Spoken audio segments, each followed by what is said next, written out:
വിഷയത്തിലുള്ള പാനൽ ചർച്ചയാണ് വേദി 4 അറിവിൽ ഇപ്പോൾ നടക്കുന്നത്. പത്രപ്രവർത്തക, ദൃശ്യമാധ്യമ പ്രവർത്തക എന്നീ നിലകളിൽ ശ്രദ്ധേയയും പ്രശസ്തയുമായ മനില സി മോഹൻ അധ്യക്ഷ പ്രഭാഷണത്തിനായി മനില സി മോഹനെ സാദരം ക്ഷണിക്കുന്നു. ഈ പാനൽ ചർച്ചയിൽ പങ്കെടുത്ത് സംസ്കരിക്കുന്ന പത്രപ്രവർത്തന രംഗത്ത് വിശിഷ്ടം ഭാവനകൾ സമർപ്പിച്ച പത്രപ്രവർത്തകരാണ് അപർണ സെൻ, സൂര്യ സുജി, ഷിത ജഗത് എന്നിവർ ഈ പാനൽ ചർച്ചയിൽ പങ്കെടുക്കുന്നു. ഏവരെയും പാനൽ ചർച്ചയിലേക്ക് സ്വാഗതം ചെയ്യുന്നു. എല്ലാവർക്കും നമസ്കാരം. ആദ്യം തന്നെ ഇങ്ങനെയൊരു വേദിയിലേക്ക് ഇങ്ങനെയൊരു ചർച്ച സംഘടിപ്പിക്കുന്നതിലേക്ക് വിളിച്ചതിന് ഇതിൻ്റെ സംഘാടക സമിതിയോട് നന്ദി പറയുകയാണ്. വിഷയത്തിലേക്ക് നേരിട്ട് വരികയാണെങ്കിൽ, മാധ്യമങ്ങളും സ്ത്രീകളും എന്നുള്ളതൊരു വലിയ സബ്ജക്റ്റാണ്. ഭയങ്കര വൈഡായിട്ട് പോകാൻ പറ്റുന്ന ഒരു ഏരിയയാണ്. ഒരുപാട് ലെയറുകളുള്ള, ഒരുപാട് വ്യാപ്തിയുള്ള ഒരു സബ്ജക്റ്റാണ്. പല പല ഘടകങ്ങൾ അതിനകത്തേക്ക് വരുന്നുണ്ട്. മാധ്യമങ്ങളിലേക്ക് സ്ത്രീകൾ എങ്ങനെ വന്നു എന്നുള്ളതിൻ്റെ ഒരു വലിയ ചരിത്രമുണ്ട്. മാധ്യമ സ്ഥാപനങ്ങളിലേക്ക് സ്ത്രീകൾ എങ്ങനെ ഇടപെടുന്നു എന്നുള്ള, സ്ഥാപനത്തിനകത്ത് എങ്ങനെയാണ് സ്ത്രീകളെ ട്രീറ്റ് ചെയ്യുന്നതെന്നും സ്ത്രീകൾക്ക് ഓപ്പർച്യൂണിറ്റീസ് എന്താണെന്നുള്ളൊരു വിഷയങ്ങൾ നിലനിൽക്കുന്നുണ്ട്. മാധ്യമപ്രവർത്തനം പുറത്ത് സ്ത്രീകൾ എങ്ങനെ ചെയ്യുന്നു എന്നുള്ളതുണ്ട്. ഒപ്പം അതിൻ്റെ ഓഫ് കോഴ്സ് അതിൻ്റെ സോഷ്യോ പൊളിറ്റിക്കൽ എക്കണോമിക് ആസ്പെക്റ്റുകളുണ്ട്. പക്ഷെ എനിക്ക് തോന്നുന്നു നമ്മളെ 4 പേരെയും ഈ ഒരു ചർച്ചയിലേക്ക് വേണ്ടി ക്ഷണിച്ചതിൻ്റെ ഉദ്ദേശം മറ്റൊന്നാണ് എന്നാണ് ഞാൻ മനസ്സിലാക്കുന്നത്. കാരണം ഈ അടുത്ത കാലത്ത് ഈ ജേർണലിസം ചെയ്യുന്ന സ്ത്രീകളെ പൊതുസമൂഹം എങ്ങനെയാണ് ഡീൽ ചെയ്തത് അല്ലെങ്കിൽ ട്രീറ്റ് ചെയ്തത് എന്നുള്ളതാണ് ഒരു ഇമ്മീഡിയറ്റ് പ്രൊവക്കേഷൻ ഉണ്ടാവുക നമ്മളെ ഇതിനകത്തേക്ക് കൊണ്ടുവന്നതിനകത്ത്. നമുക്കറിയാം, മാധ്യമ രംഗത്ത് എന്ന് മാത്രമല്ല പൊതുവെ സ്ത്രീകളോട് പൊതുസമൂഹം ഇടപെടുന്ന രീതി, പ്രത്യേകിച്ച് സോഷ്യൽ മീഡിയ പോലുള്ള അത്തരം പ്ലാറ്റ്ഫോംസിൽ സ്ത്രീകളെ നേരിടുന്ന ഒരു രീതിക്ക് വന്നിട്ടുള്ള ഒരു മാറ്റങ്ങൾ നമ്മൾ വളരെ ഭയാനകമായിട്ട് കണ്ടുകൊണ്ടിരിക്കുകയാണ്. അതൊരു സമൂഹത്തിൻ്റെ മാറ്റം തന്നെയാണ്. നമ്മൾ ഒരു കാലത്ത് ഇടതുപക്ഷം എന്ന് ആയിരുന്നു നമ്മുടെ പൊതുമാധ്യമ സ്വഭാവം എന്ന് നമുക്ക് വ്യാഖ്യാനിക്കാൻ പറ്റും. മാധ്യമങ്ങളുടെ ചരിത്രം എടുത്തു നോക്കിയാൽ അത്തരത്തിലൊരു ജനാധിപത്യ സ്പേസിൽ, ഇടതുപക്ഷ സ്പേസിൽ നിന്നുകൊണ്ടാണ്, തീർച്ചയായിട്ടും അതിന് എബറേഷൻസ് ഉണ്ടായിട്ടുണ്ടെങ്കിലും അത്തരമൊരു സ്പേസിൽ നിന്നുകൊണ്ട് തന്നെയാണ് മാധ്യമങ്ങൾ സമൂഹത്തിൽ ഇടപെട്ടിട്ടുള്ളത്, രാഷ്ട്രീയത്തിൽ പൊതുസമൂഹത്തിലൊക്കെ ഇടപെട്ടിട്ടുള്ളത് ഈ ഒരു ലെഫ്റ്റ് സ്പേസിൽ നിന്നുകൊണ്ടാണ് എന്ന് നമുക്ക് മനസ്സിലാവും. പക്ഷേ കഴിഞ്ഞ കുറേ കാലങ്ങളായിട്ട് ഈ മാധ്യമ സ്ഥാപനങ്ങൾ തന്നെ, അതിൻ്റെ ഐഡിയോളജി, അതിൻ്റെ പൊളിറ്റിക്സ്, അതിൻ്റെ മൂലധനം ഉൾപ്പെടെ വലതുപക്ഷത്തേക്ക് പല പല രീതിയിൽ പൊതുസമൂഹത്തിന് വന്ന മാറ്റം പോലെ തന്നെ മാറിക്കൊണ്ടിരിക്കുന്നുണ്ട്. ഉറപ്പായിട്ടും അതിൻ്റെ ക്യാപിറ്റൽ മാറുന്ന സമയത്ത്, അതിൻ്റെ പൊളിറ്റിക്കൽ ഇക്കോണമി മാറുന്ന സമയത്ത് അത് അതിൻ്റെ എഡിറ്റോറിയലിലും റിഫ്ലക്റ്റ് ചെയ്യും എന്നുള്ളത് തീർച്ചയാണ്.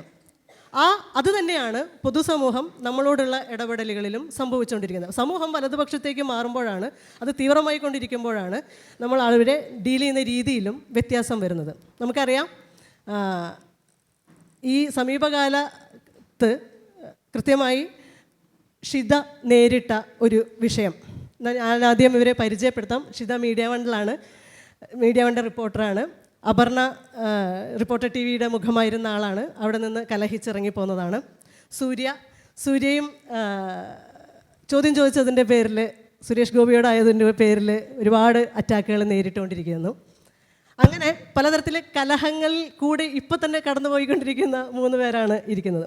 ഷിത, നമുക്കറിയാം, നമ്മളതിൻ്റെ വീഡിയോ കണ്ടതാണ്. അതിനുശേഷം ഉണ്ടായിട്ടുള്ള സുരേഷ് ഗോപി എന്ന് പറയുന്ന തൃശ്ശൂരെടുക്കാൻ തയ്യാറായി നിൽക്കുന്ന BJP-യുടെ സ്ഥാനാർത്ഥിയാവുമെന്ന് കരുതുന്ന തീവ്ര വലതുപക്ഷ BJP അനുയായിയായിട്ടുള്ള, അടുത്ത ജന്മത്തിലെങ്കിലും ബ്രാഹ്മണനായി ജനിക്കണം എന്ന് കൊതിച്ചുകൊണ്ടിരിക്കുന്ന ഒരാൾ. അദ്ദേഹമാണ് ഒരു പ്രസ് മീറ്റിൽ വെച്ചിട്ട് ഷിതയോട് അപമര്യാദയായിട്ട് പെരുമാറിയത്. അപമര്യാദയായിട്ട് പെരുമാറുമെന്ന് വെച്ചാൽ കൃത്യമായ പാട്രിയാർക്കി അതിനകത്ത് വർക്ക് ചെയ്തിട്ടുണ്ട്, കൃത്യമായ ആൺബോധം അതിനകത്ത് വർക്ക് ചെയ്തിട്ടുണ്ട്, അധികാരം വർക്ക് ചെയ്തിട്ടുണ്ട്. ആ അധികാരം വലതുപക്ഷ അധികാരം തന്നെയാണ്. അത് രാഷ്ട്രീയമാണ് എന്ന് പറയാനാണ് ഞാൻ ആഗ്രഹിക്കുന്നത്. അതൊരു 1-to-1 വ്യക്തിപരമായിട്ടുള്ള ഒരു ഡീലായിരുന്നില്ല. അത് കൃത്യമായ നീ ആരാണ് എൻ്റെ അടുത്ത് ചോദ്യം ചോദിക്കാൻ എന്നുള്ള ഒരു സ്ത്രീയോട് ഒരു പുരുഷൻ ചോദിച്ച അത് വലതുപക്ഷ രാഷ്ട്രീയ പ്ലാറ്റ്ഫോമിൽ നിന്ന് ചോദിച്ച ചോദ്യം തന്നെയായിട്ടാണ് ഞാനതിനെ മനസ്സിലാക്കുന്നത്. അതിനെ തുടർന്ന് ഷിത നേരിട്ട സൈബർ അറ്റാക്ക് ഉണ്ട്. അതിപ്പോഴും തീർന്നിട്ടില്ല എന്ന് തന്നെയാണ് ഞാൻ മനസ്സിലാക്കുന്നത്. നിരന്തരമായ അവഹേളനങ്ങൾ, അത് സൈബർ സ്പേസിൽ നിന്നല്ല പൊതുസമൂഹത്തിൽ നിൽക്കുന്ന ഒരു പുരുഷനും നേരിടേണ്ടി വരാറില്ല സ്ത്രീകൾ അറ്റാക്ക് ചെയ്യപ്പെടുമ്പോൾ എന്നുള്ളതാണ് അതിനകത്തൊരു വലിയ വിഷയം. സ്ത്രീകളാണ് ഈ അറ്റാക്ക് ചെയ്യപ്പെടുന്നുണ്ടെങ്കിൽ അവരുടെ ശരീരത്തെ നിങ്ങൾ ആദ്യം കാണും. സൗകര്യമുണ്ടെങ്കിൽ മാത്രം ഏറ്റവും അവസാനമേ അവർ ചോദിക്കുന്ന ചോദ്യങ്ങളെയും അവരുടെ ബുദ്ധിയെയും അവരുടെ മനസ്സിനെയും കാണും. നിങ്ങൾ ആദ്യം കാണുന്നത് ശരീരത്തെ ആയിരുന്നു. അതുകൊണ്ടാണ് എല്ലാത്തരം സ്ത്രീകൾക്ക് നേരെ ഉണ്ടാകുന്ന ആക്രമണങ്ങളൊക്കെ അശ്ലീലമായി പോകുന്നതും ലൈംഗിക ചുവയുള്ളതായി പോകുന്നതും നിങ്ങളൊന്നിനും കൊള്ളില്ല എന്നും നിങ്ങൾക്ക് ബുദ്ധിയില്ല എന്നും നിങ്ങൾക്ക് മനസ്സില്ല എന്നും നിങ്ങൾക്ക് ചിന്തകളില്ലാമെന്നും തന്നെയാണ് പറയാൻ ശ്രമിക്കുന്നത്. നിങ്ങൾക്ക് പറ്റാവുന്നത് ലൈംഗികത മാത്രമാണ് എന്ന് സ്ഥാപിക്കാനാണ് ഓരോ അറ്റാക്ക് ചെയ്യുന്ന സ്ത്രീകളോടും ഇവിടുത്തെ വലതുപക്ഷ പൊതുസമൂഹം ആവർത്തിച്ചുകൊണ്ടേയിരിക്കുന്ന കാര്യം. അതിനകത്ത് പുരുഷബോധം മാത്രമല്ല, ആ പുരുഷബോധം വലതുപക്ഷത്തിൻ്റേതാണെന്നും കൂടിയാണ് ഞാൻ അതിനകത്ത് കൃത്യമായ പൊളിറ്റിക്സ് വർക്ക് ചെയ്യുന്നുണ്ടെന്നും കൂടിയാണ് എനിക്ക് ഊന്നി പറയാനുള്ളത്. ഇപ്പോഴും ഷിത അത് നേരിട്ടുകൊണ്ടിരിക്കുന്നു. ഷിതയ്ക്കിടെ ജീവിതം നേരത്തെ ഞങ്ങൾ സംസാരിച്ചപ്പോൾ പറഞ്ഞു അതിനു മുൻപും ശേഷവും എന്നുള്ള രീതിയിൽ മാറിപ്പോയി എന്ന്. നോക്കൂ, എത്ര എളുപ്പത്തിലാണ് ഒരൊറ്റ ആക്ടിൻ്റെ പുറത്ത് അതിനകത്തൊരു പരാതി ഉണ്ടായിരുന്നു എന്നതിൻ്റെ പുറത്ത് അതിനൊരു കേസ് കൊടുത്തിരുന്നു എന്നതിൻ്റെ പുറകിൽ ഒരു വ്യക്തിയുടെ ജീവിതത്തെ പകുത്ത് കളഞ്ഞത് എന്ന് നമ്മൾ ആലോചിക്കണം. അവർക്ക് അവരുടെ സൈബർ സ്പേസിൽ ഇടപെടാൻ പറ്റുന്നില്ല. അവരുടെ വ്യക്തിജീവിതം സുഗമമായി നേരത്തെ ജീവിച്ചിരുന്നത് പോലെ ജീവിക്കാൻ പറ്റുന്നില്ല. ആ അവസ്ഥ മുഴുവൻ നിലനിൽക്കുന്നുണ്ട്. എനിക്ക് തോന്നുന്നു ഷിത അത് കൂടുതൽ വിശദമാക്കും. എങ്ങനെയാണ് ഈ മുന്നിലേക്കും പിന്നിലേക്കുമായി ആ ഇൻസിഡൻറ്റിന് ശേഷം മാറിപ്പോയത് ജീവിതം എന്ന്? നമസ്കാരം. മല്ലേച്ചി പറഞ്ഞു വെച്ചതിൻ്റെ തുടർച്ചയായിട്ട് പറയാണ്, വ്യക്തിജീവിതം എങ്ങനെ മാറി എന്നുള്ളത് ചോദിച്ചാൽ ഞാൻ ഭയങ്കരമായിട്ട് പറന്നു കിടക്കുന്ന ഒരാളായിരുന്നു. ചിലപ്പോൾ എൻ്റെ സംസാരം ഒട്ടും ആർട്ടിഫിഷ്യലായിരിക്കും കേട്ടോ. ഞാൻ സാധാരണ നിങ്ങളോടൊക്കെ സംസാരിക്കുന്നവരായിരിക്കും സംസാരിക്കുക, ഒരു പരിപാടിക്ക് വന്നതുപോലെ ആയിരിക്കില്ല. അപ്പം അതിൻ്റെ അകത്ത് നിന്ന് ഞാൻ തന്നെ ഉൾവലിയാൻ തുടങ്ങി എന്നുള്ളതാണ് എനിക്ക് ഇതുകൊണ്ട് ഉണ്ടായൊരു മാറ്റം എന്ന് പറയുന്നത്. ഞാൻ ഭയങ്കരമായിട്ട് ഉൾവലിഞ്ഞ ഒരാളായി മാറി. അപ്പോൾ ഒരു സോഷ്യൽ മീഡിയ എങ്ങനെ ഒരു വ്യക്തി, എന്തിനാണ് നീ ഉൾവലിയുന്നതെന്ന് ആളുകൾ എന്നോട് കേൾക്കുന്നില്ല. ഓക്കെ,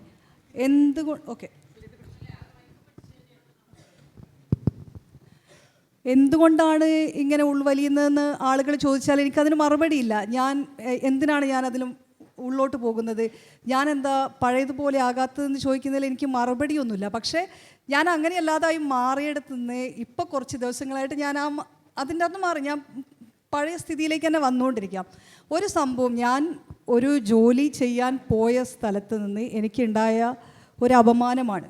ഞാനതിനെ നേരിട്ടു. എനിക്ക് പറയാനുള്ളത് അല്ലെങ്കിൽ എനിക്ക് അവിടെ ഏത് രീതിയിൽ എനിക്കത് പ്രകടിപ്പിക്കാൻ പറ്റുമോ അത് ഞാൻ അവിടെ പ്രകടിപ്പിച്ച ഒരാളാണ്. അപ്പോഴും എന്നോട് പലരും ചോദിച്ചിരുന്നു, അല്ലെങ്കിൽ എന്നോട് ചോദിക്കാതെ എനിക്കൊപ്പമുണ്ട് എന്ന് പറയുകയും, പക്ഷേ മറ്റു പലയിടങ്ങളിലും പലരും ചോദിച്ചുകൊണ്ടിരുന്ന കാര്യം, നീ എന്താ അപ്പോൾ പ്രതികരിക്കാതിരുന്നതെന്നാ? നിങ്ങൾക്കെല്ലാം ആ വിഷയം അറിയുണ്ടാവും, ഞാനത് കൂടുതൽ പറയേണ്ട കാര്യമില്ല. എന്തുകൊണ്ട് നീ അപ്പോൾ അത് പറഞ്ഞില്ല എന്നുള്ളതാണ്, എന്തുകൊണ്ട് അപ്പോൾ പ്രതികരിച്ചില്ല. പക്ഷേ എനിക്ക് അവിടെ ഏറ്റവും മര്യാദയോടുകൂടിയും ഏറ്റവും ഞാൻ ജോലി ചെയ്യാൻ പോയതാണ്, ഒരു സ്ഥാപനത്തിൻ്റെ പ്രതിനിധിയായിട്ടാണ് ഞാൻ അവിടെ പോകുന്നത്.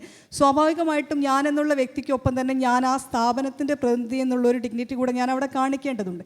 അപ്പോൾ ആ ഒരു കാര്യം മുൻനിർത്തിക്കൊണ്ട്, അല്ലെങ്കിൽ അത് എൻ്റെ മനസ്സിൽ തന്നെ പല പിടിവലി നടന്നൊരു സംഭവം കൂടിയാണ്. അതിൽ എനിക്ക് പറ്റാവുന്ന രീതിയിലുള്ളൊരു പ്രതികരണമാണ് ഞാൻ നടത്തിയത്. അതിനുശേഷം ഞാൻ അതിൽ നിയമ നടപടിയുമായി മുന്നോട്ട് പോയതാണ്. പിന്നീടാണ് ഈ സംഭവമൊക്കെ കഴിഞ്ഞ് വന്നു നിയമ നടപടിയുമായി മുന്നോട്ട് പോകുക എന്ന് പറഞ്ഞതിന് ശേഷമാണ് സോഷ്യൽ മീഡിയയിൽ അങ്ങേയറ്റം വൃത്തികെട്ട രീതിയിലെന്ന് പറയാകുന്ന, അല്ലെങ്കിൽ ഒട്ടും സഭ്യമല്ലാത്ത രീതിയിൽ എന്നെ അപമാനിക്കുകയായിരുന്നു. ഞാൻ സോഷ്യൽ മീഡിയ, എൻ്റെ ഫേസ്ബുക്ക് അക്കൗണ്ട് തുറന്നതിന് ശേഷം ഇന്ന് വരെ ഞാൻ എൻ്റെ ഫേസ്ബുക്ക് അക്കൗണ്ട് ഡീആക്ടിവേറ്റ് ചെയ്തില്ല. ഞാൻ ഒട്ടും മാറി നിന്നിട്ടേ ഇല്ല. അതിൽ ഞാൻ എൻ്റെ വാർത്തകൾ ഇടാറുണ്ട്, എൻ്റെ പേഴ്സണൽ കാര്യങ്ങൾ ഇടാറുണ്ട്, എല്ലാം ചെയ്തുകൊണ്ടിരുന്ന ഒരാളാണ്. പക്ഷേ മനസ്സമാധാനം എന്ന് പറയുന്നത് എല്ലാവർക്കും വേണ്ട ഒരു കാര്യമാണ്. അപ്പോൾ ആ മനസ്സമാധാനത്തിന് വേണ്ടിയിട്ടാണ് ഞാൻ ആ സോഷ്യൽ മീഡിയയിൽ നിന്ന് മാറി നിന്നത്. എനിക്ക് എൻ്റെ ഫാമിലിക്ക് നേരിടേണ്ടി വന്ന കാര്യങ്ങളുണ്ട്. വീട്ടിൽ അച്ഛൻ, അമ്മ, എല്ലാവരും എൻ്റെ ഒരു ഫേസ്ബുക്ക് അക്കൗണ്ട് മാത്രമായിരുന്നില്ല, എന്നെ മാത്രമായിരുന്നില്ല, എൻ്റെ ഫാമിലിയെ മൊത്തം അറ്റാക്ക് ചെയ്യുന്ന രീതിയിൽ, അത് സംഘടിതമായ രീതിയിൽ ഒരു അറ്റാക്കിങ് നേരിട്ട് കൊണ്ടിരുന്ന ഒരാളാണ് ഞാൻ. അതിപ്പോഴും തുടരുന്നുണ്ട്, പല രീതിയിലായി തുടരുന്നുണ്ട്. ഇപ്പോൾ ഞാൻ വാർത്ത ചെയ്യുമ്പോൾ ഏത് വാർത്തയായിക്കോട്ടെ, എൻ്റെ ഒരു വാർത്തയുടെ ലിങ്ക് നമ്മുടെ ചാനലിൽ വരികയാണെങ്കിൽ അതിൻ്റെ അടിയിൽ നിങ്ങളൊക്കെ ആ കമൻ്റ് ഒന്ന് പോയി നോക്കിയാൽ നിങ്ങൾക്ക് മനസ്സിലാവും ഇപ്പോഴും എങ്ങനെയാണ് അത് തുടരുന്നത് എന്നുള്ളത്. അപ്പോൾ അങ്ങനെ ഒരു ഒരു ഒരു ഒരു പൊതു ഇടത്തിൽ ഒരു സ്ത്രീ ഒരു ചോദ്യം ചെയ്താൽ, അല്ലെങ്കിൽ തനിക്കുണ്ടായിരിക്കുന്ന ഒരു അനീതിയെ നേരിട്ട് കഴിഞ്ഞാൽ, അത് അവൾ എങ്ങനെ നേരിടുന്നു എന്നുള്ള, എങ്ങനെയെങ്കിലും നേരിട്ട് കഴിഞ്ഞാൽ അവൾക്കെതിരെ ഉണ്ടാകുന്ന ഒരു അറ്റാക്ക് എന്ന് പറയുന്ന ഈ രീതിയിലാണ്. ബോഡി ഷേമിങ് ഞാനെല്ലാം തമാശയായിട്ട് എപ്പോഴെല്ലാം പറയാറുണ്ട്. നമ്മൾ കുട്ടിക്കാലം മുതലേ പണ്ട് നാട്ടിൻപുറത്തൊക്കെ നമ്മൾ ജീവിക്കുന്ന സമയത്തൊക്കെ നമുക്കറിയാം, നമ്മുടെ നിറത്തിൻ്റെ പേരിലൊക്കെ പണ്ടൊക്കെ പറയാറുണ്ട്. അന്നൊന്നും ഈ പൊളിറ്റിക്കൽ കറക്റ്റ്നെസ് ആളുകൾക്ക് ഒട്ടും ഉണ്ടായിരുന്നൊരു കാലമല്ല. പക്ഷെ അന്ന് മുതലേ അനുഭവിച്ച ഒരാളായതുകൊണ്ട് തന്നെ എനിക്ക് എൻ്റെ നിറവും എന്നെ പറയുന്നതും എൻ്റെ രൂപത്തെ പറയുന്നതൊന്നും എനിക്ക് ബാധിക്കാറില്ല. പക്ഷേ ആ രീതിയിലുള്ള ഒരു അറ്റാക്കിങ് വന്നിട്ടുണ്ട്. എനിക്ക് ഏറ്റവും വിഷമം തോന്നിയൊരു കാര്യം എൻ്റെ അച്ഛൻ അതിൽ അറ്റാക്കിങ് നേരിട്ടു എന്നുള്ളതാണ്. അപ്പം എന്തായാലും ഒരു മാധ്യമങ്ങളുടെ ഇടയിൽ, അല്ലെങ്കിൽ നമ്മൾ ഈ മെയിൻ സ്ട്രീം മീഡിയ എന്നുള്ളതല്ല, അതിനപ്പുറത്തേക്ക് ഒരു സോഷ്യൽ മീഡിയ എന്ന് പറയുന്നത് ഒട്ടും സ്ത്രീകൾക്ക് സുഖകരമല്ലാത്ത രീതിയിലാണ് കടന്നു പോകുന്നതെന്നാണ് എനിക്കിപ്പം പറയാനുള്ളത്. ബാക്കി നമുക്ക് വഴിയെ സംസാരിക്കുന്ന കൂട്ടത്തിൽ. അതിനോട് കൂട്ടിച്ചേർത്തൊറ്റ കാര്യം പറയാം. ഈ അറ്റാക്ക് ചെയ്യുന്ന ആളുകളുടെ മാനസികാവസ്ഥയെ അവർക്കിത് എഴുതിയാൽ മാത്രം പോരാ, അത് നമ്മൾ കാണണമെന്നും കൂടി നിർബന്ധമുണ്ട്. അപ്പോൾ എന്ത് ചെയ്യുന്നത് വെച്ചാൽ ഓരോ കമൻറ്റിൻ്റെ അടിയിലും നമ്മളെ മെൻഷൻ ചെയ്യും.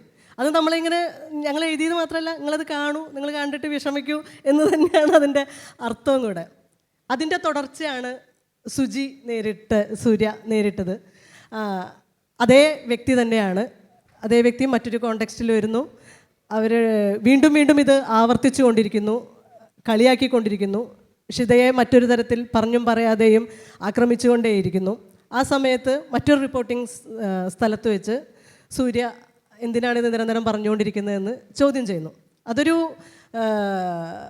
സ്വാഭാവികമായ ഐക്യദാർഢ്യപ്പെടലായിട്ടാണ് നമുക്ക് മനസ്സിലാക്കാൻ പറ്റുക. കൂടെ ഒരു തൊഴിലിടം എന്ന നിലയിൽ, ഒരു സഹജീവി എന്ന നിലയിൽ, ഒരു വർഗബോധമുള്ള ഒരാൾ സ്വാഭാവികമായും ചെയ്യുന്ന, അന്ന് ഷിത നേരിട്ടപ്പോൾ ആ വർഗബോധം പ്രകടിപ്പിച്ചില്ല കൂടെയുള്ളവർ എന്നുള്ളത് മറ്റൊരു വിഷയം. വേറൊരു കോണ്ടെക്സ്റ്റിൽ അവരത് ചോദ്യം ചെയ്യുന്നു, അതിനോട് ഷൗട്ട് ചെയ്യാണ്. അതേ പാട്രിയാർക്കിയെ 100 ഇരട്ടിയാക്കിക്കൊണ്ട്, അതേ അധികാരബോധത്തെ 100 ഇരട്ടിയിൽ പ്രകടിപ്പിച്ചുകൊണ്ട് അതേ സുരേഷ് ഗോപി സൂര്യയെയും ദേഷ്യപ്പെടുക ചെയ്തത്. അതിന് ശേഷം ഉണ്ടായ സൂര്യയുടെ അനുഭവവും ഷിതയുടേതിൽ നിന്ന് വ്യത്യസ്തമല്ല എന്ന് മാത്രമല്ല, കുറച്ചുകൂടി കടന്നുകൊണ്ട് അന്ന് ഷിതയുടെ സ്ഥാപനം കൂടെ നിന്നിട്ടുണ്ട് എന്നാണ് ഞാൻ മനസ്സിലാക്കുന്നത്. പക്ഷേ മറ്റൊരു അവസരത്തിൽ സൂര്യയ്ക്ക് ആ പിന്തുണയും കിട്ടിയിട്ടില്ല. സ്ഥാപനം ആ രീതിയിൽ പിന്തുണയ്ക്കുകയോ കൂടെ നിൽക്കുകയോ ചെയ്തില്ല. അവസാനം അവർ നമ്മൾ ഒരു ഫേസ്ബുക്കിൽ തന്നെ രാജിക്കത്ത് എഴുതി പുറത്തു വരേണ്ട ഒരവസ്ഥ സൂര്യയ്ക്ക് ഉണ്ടായിട്ടുണ്ട്. സൂര്യ നേരിട്ട കാര്യങ്ങളെക്കുറിച്ച് സൂര്യ തന്നെ സംസാരിക്കും. നമസ്കാരം. എല്ലാവരും ഈ ഒരു ഇഷ്യൂ നടന്നതിന് ശേഷം വിചാരിച്ചത് ഞാനും ഷിത ചേച്ചിയെയും CPM പാർട്ടി പറഞ്ഞിട്ട് സുരേഷ് ഗോപിനെ അറ്റാക്ക് ചെയ്യാൻ കൊണ്ട് എത്തിച്ച 2 പേരെന്നാണ്. പക്ഷേ ഇന്ന് ആദ്യമായിട്ടാണ് ഞങ്ങൾ പരസ്പരം നേരിട്ട് കാണുന്നത്, അല്ലേ? ഞങ്ങൾ ഇതുവരെ ആയിട്ടും ഇതിന് മുന്നേ സംസാരിച്ചിട്ടില്ല. ആ ഒരു ഇൻസിഡൻറ്റിന് ശേഷമാണ് ഷിത ചേച്ചി എന്നെ വിളിക്കുന്നത്. അപ്പോൾ ഇതിന് മുന്നേ നേരിട്ട് കാണാത്ത ഒരാൾ, ഒരു പരിചയമില്ലാത്ത ഒരാൾക്ക് വേണ്ടി ഞാനന്ന് സംസാരിച്ചത്, ഷിത ചേച്ചി ഉയർത്തിയത് അവരുടെ ഒരു ശബ്ദമാണ്. ആ ശബ്ദത്തെ അയാൾ നിസ്സാരവൽക്കരിക്കാൻ നോക്കുമ്പോൾ ഞാൻ അവിടെ ആ ഒരു ശബ്ദം ഉയർത്തിയില്ലെങ്കിൽ അവരുടെ ഭാഗത്താണ് തെറ്റുണ്ടാവുക. അല്ലെങ്കിൽ ഷിത ചേച്ചി ആ ഒരു സമയം റിയാക്ട് ചെയ്തത് വെറുതെ ഒരു ആളാവാൻ വേണ്ടിയെന്ന് മാത്രമാണ് സമൂഹം കരുതുക. എൻ്റെ ഒരു ശബ്ദം ഉയരാത്തത് കൊണ്ട് മാത്രം അവർ ചെയ്തത് തെറ്റാണെന്ന് സ്ഥാപിക്കാൻ എനിക്ക് തോന്നിയിട്ടില്ല. അതുകൊണ്ട് മാത്രമാണ് ഞാനെന്നാ ശബ്ദം ഉയർത്തിയത്. എനിക്കറിയാം എൻ്റെ കൂടെ ഉണ്ടായിരുന്ന പുരുഷന്മാരൊന്നും സപ്പോർട്ട് ചെയ്യില്ല എന്ന് എനിക്ക് അത്രയും ഉറപ്പുണ്ടായിട്ട് തന്നെയായിരുന്നു ഞാൻ ആ ശബ്ദം ഉയർത്തിയത്. അതിനുശേഷം ഞാൻ നേരിട്ട സൈബർ അറ്റാക്കുകളൊക്കെ വളരെയധികം കൂടുതലാണ്. കാരണം ഞാൻ സിനിമയിൽ മാത്രം കണ്ട ഒരാളാണ് സുരേഷ് ഗോപി എന്ന് പറയുന്നത്. അദ്ദേഹത്തിൻ്റെ സിനിമകളൊക്കെ ഒരുപാട് ഇഷ്ടമായി. ആ ഒരു മനുഷ്യനാണ് എൻ്റെ മുഖത്ത് അത്രയും ഭീകരമായ രൂപം കൊണ്ട് കണ്ണ് തുറപ്പിച്ച ആളാവരുതെന്നൊക്കെ പറയുന്നത്. ഞാൻ ഇത്രയാ, അയാൾ ഇത്രയാ. എൻ്റെ ഒരു അവസ്ഥ ഒന്ന് ആലോചിച്ച് നോക്കിയേ. എൻ്റെ അടുത്ത് എല്ലാവരും പറഞ്ഞു, സൂര്യ നീ അല്ലാണ്ട് വേറെ ആരെങ്കിലാണ് അവിടെ പേടിച്ച് കരഞ്ഞിട്ടുണ്ടാവുമെന്ന് പറഞ്ഞു. അത്രയധികം നമുക്ക് പേടിക്കുന്ന രൂപത്തിലാണ്. ഞാൻ അയാളുടെ മുഖത്ത് നോക്കിയപ്പോൾ എനിക്ക് എന്തോ ആ ഒരു സമയം ധൈര്യം കിട്ടി, ഞാൻ നിന്നു. ഒരാൾ പോലും എന്നെ സപ്പോർട്ട് ചെയ്തിട്ടില്ല. അത്രയും വർഷം എക്സ്പീരിയൻസ് ഉള്ള മീഡിയാസിലെ പുരുഷന്മാരെല്ലാവരും അവിടെ ഉണ്ടായി. ഒന്ന് നിർത്തൂ, ആ കുട്ടീനെ ഇത്ര അറ്റാക്ക് ചെയ്യല്ലേ എന്നെങ്കിലും അവർക്ക് പറയാമായിരുന്നു. ഒരാൾ പോലും പറഞ്ഞില്ല. ഞാൻ അതിനുശേഷം അവിടെ ഞാൻ റിയാക്ട് ചെയ്തു. ഞാൻ നേരെ എൻ്റെ കാറിൽ വന്നിരുന്നു. ഞാൻ കരയായിരുന്നു. കാരണം അതെൻ്റെ ഫസ്റ്റ് എക്സ്പീരിയൻസ് ആണ്. എനിക്കത് എങ്ങനെ ഹാൻഡിൽ ചെയ്യണം, ചാനൽ എൻ്റെ കൂടെ ഉണ്ടാവുമോ, ഇനി ഞാൻ നേരിടാൻ പോകുന്ന സൈബർ അറ്റാക്ക്, ഇതൊന്നും ആ സമയത്ത് ഞാൻ ആലോചിച്ചിട്ടില്ല. ആ സമയത്ത് എൻ്റെ മുന്നിൽ എന്ന് വെച്ചിട്ടുണ്ടെങ്കിൽ ഞാൻ ചെയ്യുന്നത് തന്നെയാണ് ശരി. കാരണം പല വേദികളിലായി അയാൾ ഇങ്ങനെ നിസ്സാരവൽക്കരിക്കുകയാണ്. കാരണം ഞാൻ തെറ്റൊന്നും ചെയ്തിട്ടില്ല, ഷിതയുടെ ഭാഗത്താണ് തെറ്റെന്ന് സ്ഥാപിക്കാൻ ഉള്ളൊരു ശ്രമങ്ങളായിരുന്നു അയാൾ പല വേദികളിലായി നടത്തിക്കൊണ്ടിരുന്നത്. അതുകൊണ്ട് തന്നെ ആ സമയം ഞാൻ റിയാക്ട് ചെയ്തു. അതിനുശേഷം ഞാൻ എൻ്റെ കാറിൽ പോയിരുന്ന കരയാണ്. ഒരാൾ പോലും എന്നെ സപ്പോർട്ട് ചെയ്തില്ല. പിന്നീട് പിറ്റേ ദിവസം അന്ന് രാത്രി തന്നെ BJPയുടെ ഇവിടുത്തെ തൃശ്ശൂരിലാണ് ഞാൻ വർക്ക് ചെയ്തുകൊണ്ടിരുന്നത്. തൃശ്ശൂർ ജില്ലാ ഗ്രൂപ്പ് തന്നെ ഒഴിവാക്കി. ഇവിടുത്തെ ഒരു തൃശ്ശൂർ ജില്ല ഒരു മെമ്പറായ ഒരു പുള്ളി എനിക്ക് മെസ്സേജ് അയച്ചിട്ട് പറഞ്ഞു, കുറച്ചെങ്കിലും നാണം വേണം സൂര്യ എന്ന് പറഞ്ഞിട്ട് അയാൾ എന്നെ ബ്ലോക്ക് ചെയ്ത് പോയി. പേര് ഞാൻ പറയുന്നില്ല. പിറ്റേ ദിവസം MT രമേശിനൊരു പ്രോഗ്രാം ഉണ്ടായിരുന്നു. എന്നോട് ഓഫീസിൽ നിന്ന് പറഞ്ഞു, സൂര്യ എന്തായാലും പോകണം. ഞാൻ പറഞ്ഞു പോകാൻ പറ്റിയൊരു മാനസികാവസ്ഥയിലല്ല ഞാൻ. കാരണം അന്ന് രാത്രി മുതൽ തന്നെ ഭയങ്കരമായിട്ടുള്ള സൈബർ ട്രോളുകളും, ഞാൻ ഇടതുപക്ഷമാണ്, ഞാനൊരു പാർട്ടി മെമ്പർ പോലും അല്ല, ഞാൻ SFI ആണ്, ഞാൻ DYFI ആണ്, ഞാൻ ഇതിലൊന്നും ഒരു സംഘടനാ പ്രവർത്തനത്തിൽ പോലും ഉണ്ടായിട്ടില്ല. ആ ഒരു രീതിയിലുള്ള ഒരിക്കലും പക്ഷം പിടിച്ച് മാധ്യമ പ്രവർത്തനം ചെയ്യണമെന്ന് വിചാരിച്ച ഒരാളല്ല ഞാൻ. അതുകൊണ്ട് തന്നെ ഒരു പക്ഷത്തിൻ്റെ ഭാഗമാക്കി അതുകൊണ്ടാണ് ഞാൻ അയാളെ വിമർശിച്ചത് എന്ന് സ്ഥാപിക്കാൻ ശ്രമിച്ചു. അപ്പം അതിനുശേഷം ഞാൻ നേരിട്ട സൈബർ ആക്രമണങ്ങൾ വളരെയധികം കൂടുതലായിരുന്നു. അങ്ങനെ പിറ്റേ ദിവസം ഞാൻ MT രമേശിൻ്റെ ഒരു പ്രസ് മീറ്റ് കവർ ചെയ്യാൻ പോകുന്നു. MT രമേശ് ഞാൻ എൻ്റെ കൂടെ മറ്റ് പുരുഷന്മാരെല്ലാവരും ഉണ്ട്. ആ ദിവസത്തിന് ശേഷം നമ്മൾ പിന്നെ ഈ പിറ്റേ ദിവസം ഈ പ്രസ് മീറ്റിനാണ് കാണുന്നത്. ഒരാൾ പോലും എൻ്റെ അടുത്ത് വന്ന് സൂര്യ നീ ഓക്കെ ആണോ എന്ന് ചോദിച്ചില്ല. ഒരാൾ പോലും ചോദിച്ചില്ല.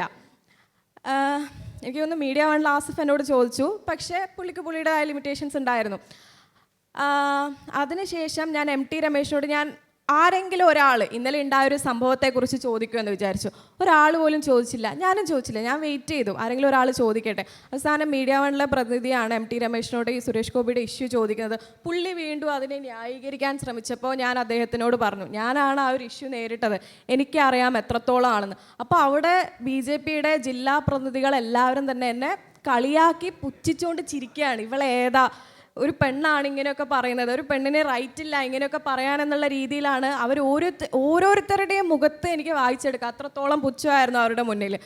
അന്ന് ഇവിടെ ഇന്ത്യൻ എക്സ്പ്രസ്സിലുണ്ടായ ഗോപിക എന്ന് പറഞ്ഞിട്ടുള്ള റിപ്പോർട്ടർ ഉണ്ടായിരുന്നു. ഞാൻ ഈ പ്രസ് മീറ്റ് കഴിഞ്ഞ് പുറത്തിറങ്ങി അന്നാണ് ഞാൻ ഈ പാനിക് അറ്റാക്കൊക്കെ എന്താണെന്ന് മനസ്സിലാവുന്നത്. എനിക്കത് എങ്ങനെയാണ്, നമുക്ക് ഫസ്റ്റ് ഉണ്ടാവുന്ന ഒരു ഇൻസിഡൻ്റ് ആണ്, അതെങ്ങനെ ഹാൻഡിൽ ചെയ്യണമെന്ന് അറിയുന്നില്ല. എൻ്റെ ചാനൽ എൻ്റെ കൂടെ സപ്പോർട്ടിനുണ്ടായിരുന്നില്ല. എല്ലാവരും എന്നെയാണ് കുറ്റപ്പെടുത്തുന്നത്, ഞാനെന്തോ ആളാവാൻ വേണ്ടി ചെയ്തു എന്നാണ് പറയുന്നത്. പക്ഷേ ഒരു സ്ത്രീ അവരുടെ തൊഴിലിടത്തിൽ അനുഭവിച്ച ഒരു പ്രശ്നം, അതിനൊരു ഐക്യദാർഢ്യം പ്രഖ്യാപിക്കുക മാത്രമാണ് ഞാൻ ചെയ്തത്. അല്ലാതെ ഞാൻ അവിടെ ചെയ്തത് ഷോ ഓഫ് ആയിരുന്നില്ല. അത് ഇത്രയും വർഷം എക്സ്പീരിയൻസ് ഉള്ള റിപ്പോർട്ടറിൽ സ്ത്രീകളുണ്ട് എഡിറ്റോറിയൽ ബോർഡിൽ, ആ സ്ത്രീകൾക്ക് പോലും മനസ്സിലായില്ല എന്ന് പറയുന്നത് വളരെ പരിതാപകരമായിട്ടുള്ള കാര്യമാണ്. പിന്നെ ഞാൻ ഒരു മാസം അവിടെ എങ്ങനെയായിരിക്കും അവരുടെ റിയാക്ഷൻ എന്നറിയാൻ വേണ്ടി ഒരു മാസം ഞാൻ അവിടെ ജോലി ചെയ്തു. അത്രയധികം പ്രതികാര നടപടികളായിരുന്നു അവരെന്നോട് ചെയ്തത്. അത്രയും കാലം എന്നെ സൂര്യ ഫുഡ് കഴിച്ചോ എന്ന് വിളിച്ച് ചോദിക്കുന്ന എഡിറ്റോറിയൽ ബോർഡ് അംഗങ്ങൾ വരെ ഉണ്ടായിരുന്നു. അതിനുശേഷം എന്നോട് സൂര്യ ഓക്കെ ആണോ എന്ന് പോലും ചോദിച്ചില്ല. പിന്നെ ഞാൻ ചെയ്യുന്ന ഓരോ വാർത്തയിലും കുറ്റം കണ്ടുപിടിക്കാൻ തുടങ്ങി. എന്നെ അധികം ലൈവ് ഫ്രെയിമിൽ വരുത്താതിരിക്കാൻ ശ്രമിച്ചു. ഞാൻ 2-3 പ്രാവശ്യം അവരോട് ചോദിച്ചു എന്തെങ്കിലും പ്രശ്നമുണ്ടോ. അപ്പോൾ അവരെൻ്റെ അടുത്ത് പറഞ്ഞു, സൂര്യ ഇത് ശരിയാവില്ല, കാരണം നമ്മുടെ ഒരു ഫണ്ടിങ് കാര്യങ്ങളൊക്കെ ഒരു BJPൻ്റെ ഒരു സ്വഭാവത്തിൽ വരുന്നതാണ്. ഒരു BJP രാഷ്ട്രീയമാണ് ഇപ്പോൾ എല്ലാവരും ചെയ്യുന്നത്. ഒരു ഇടതുപക്ഷ രാഷ്ട്രീയത്തിന് വിമർശിച്ചാൽ മാത്രമേ ഇവിടെ മീഡിയയ്ക്ക് സ്പേസ് ഉള്ളൂ. അതുകൊണ്ട് നമുക്ക് സൂര്യയെ അക്കോമഡേറ്റ് ചെയ്യാൻ ചെറിയൊരു ബുദ്ധിമുട്ടുണ്ട് എന്ന് പറയും. ഞാൻ പറഞ്ഞു എനിക്കിതറിയാം, അതുകൊണ്ട് തന്നെയാണ് ഞാൻ രാജിക്കത്ത് നേരത്തെ കൂട്ടി ഞാൻ തയ്യാറാക്കി വന്നതെന്ന് പറഞ്ഞ് ഞാൻ അദ്ദേഹത്തിൻ്റെ മുഖത്ത് ആ രാജിക്കത്ത് വലിച്ചെറിഞ്ഞിട്ടാണ് ഞാൻ പോകുന്നത്. അപർണേച്ചിക്ക് അറിയാം കൂടുതലും റിപ്പോർട്ടറിൽ എന്തൊക്കെ ആയിരിക്കും സംഭവിക്കാൻ. അത്രത്തോളം ഞാൻ അനുഭവിച്ചു. ഞാൻ എന്തോ വല്ല പാർട്ടി കുടുംബത്തിൽ ആരോ ആണ് എന്ന രീതിയിലാണ് അവർ സംസാരിച്ച്. ഇനി ഇതുവരെ ആയിട്ടൊരു പാർട്ടി മെമ്പർ പോലും അല്ല.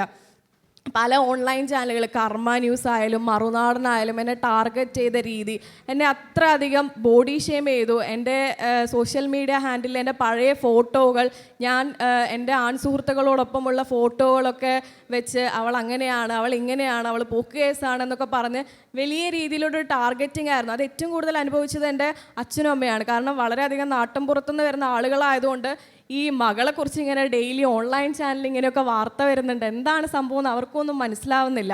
നാട്ടിലുള്ള BJP-കാരാണെങ്കിൽ എൻ്റെ അച്ഛനെ വിളിച്ചു പറഞ്ഞു, മകൾ നാട്ടിൽ കാലുത്തി അപ്പം കാല് വെട്ടുന്നൊക്കെ. അപ്പം അത്ര അധികം ഒരു ഭീകരാവസ്ഥയാണ് എനിക്ക് ഉണ്ടായത്. അപ്പോൾ ബാക്കി ഇനി അപർണയിച്ച് പറയുമല്ലേ. സൂര്യ പറഞ്ഞതിൽ നിന്ന് വ്യക്തമാവുന്നൊരു കാര്യം, എങ്ങനെയാണ് രാഷ്ട്രീയവും മതവും അതിൻ്റെ മൂലധനവും തമ്മിലുള്ള ബന്ധം എന്ന് വളരെ കൃത്യമായിട്ട് ആ പറച്ചിലിൽ നിന്ന് തന്നെ നമുക്ക് മനസ്സിലായി. ഇത് ഇന്ത്യയിൽ സംഭവിച്ചുകൊണ്ടിരിക്കുന്ന മീഡിയയ്ക്ക് പൊതുവായി വന്നിട്ടുള്ളൊരു മാറ്റവും കൂടിയിട്ടാണ്.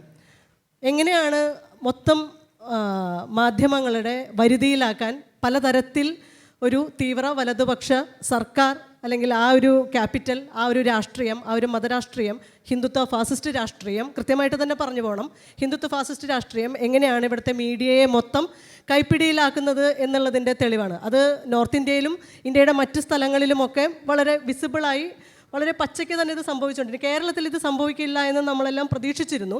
പക്ഷെ അങ്ങനെയല്ല, കേരളത്തിലും വളരെ സൂക്ഷ്മമായും വളരെ വിസിബിളായും കൊണ്ടും ഇരിക്കുകയാണ്. ഇപ്പോൾ സൂക്ഷ്മമായിട്ട് നടത്തുന്ന ഇൻവേഷൻ വളരെ കൃത്യമായിട്ട് കുറേ കാലമായിട്ട് നടന്നു വരുന്നുണ്ടായിരുന്നു. അത് വിസിബിലിറ്റിയിലേക്ക് വരുന്ന ഒരു കാലഘട്ടവും കൂടിയിട്ടാണിത്. നമുക്കറിയാം, ന്യൂസ് 18 എന്ന് പറയുന്ന ഒരു ചാനൽ എങ്ങനെയാണ് കേരളത്തിൽ സംഘപരിവാറിൻ്റെ പ്രൊപ്പഗാൻഡ മീഡിയ ആയിട്ട് പ്രവർത്തിക്കുന്നതെന്നറിയാം. സൂര്യ പറഞ്ഞതിൽ നിന്ന് നമുക്ക് വളരെ കൃത്യമായിട്ട് മനസ്സിലാവുന്നുണ്ട് എന്തിനാണ് റിപ്പോർട്ടർ TV ഈ രൂപത്തിൽ, ഈ ഭാവത്തിൽ എങ്ങനെ അവതരിക്കുന്നു എന്ന്, എന്താണ് അതിൻ്റെ അവതാര ഉദ്ദേശം എന്നും നമുക്ക് മനസ്സിലാവുന്നുണ്ട്. അത് തിരിച്ചറിഞ്ഞുകൊണ്ട് തന്നെ ആയിരിക്കണം ഒരു പക്ഷേ അപർണ അതിനകത്ത് നിന്ന് മാറിപ്പോകുന്നത് എന്ന് ഞാൻ വിചാരിക്കുന്നു. മൂലധനം തന്നെയാണ് പ്രശ്നം. അത് ആരുടെ മൂലധനമാണ് എന്നുള്ളത് നമ്മുടെ മീഡിയയുടെ പൊതു സ്വഭാവത്തെ നിയന്ത്രിക്കാനും അടുത്ത ഇലക്ഷൻ മുന്നിൽ കണ്ടുകൊണ്ട് മാത്രമല്ല, ആ ഒരു സാംസ്കാരിക പരിസരം, ആ ഒരു സാമൂഹ്യ പരിസരമെല്ലാം സൃഷ്ടിക്കാൻ കൃത്യമായി ഹിന്ദുത്വ ഫാസിസ്റ്റ് രാഷ്ട്രീയം ശ്രമിക്കുന്നതിൻ്റെ ഏറ്റവും പുതിയ ഉദാഹരണമാണ് മീഡിയയിൽ കൃത്യമായി വളരെ വിസിബിളായി മാറിക്കൊണ്ടിരിക്കുന്ന നമ്മുടെ മാധ്യമങ്ങളുടെ നിറം. അതിനപവാദമായി വളരെ കുറച്ച് മാധ്യമങ്ങളെ നിലനിൽക്കുന്നുള്ളൂ എന്ന് വളരെ ദുഃഖത്തോടു കൂടി തന്നെ, നിരാശയോടും കൂടി തന്നെ നമ്മൾ വിചാരിക്കുന്നുണ്ട്. എന്തുകൊണ്ടായിരിക്കാം അപർണ റിപ്പോർട്ടിൽ നിന്ന് പോകുന്നത് എന്നുകൂടി നമുക്ക് കേൾക്കാം. പലതവണ പറഞ്ഞ കാര്യമാണ്.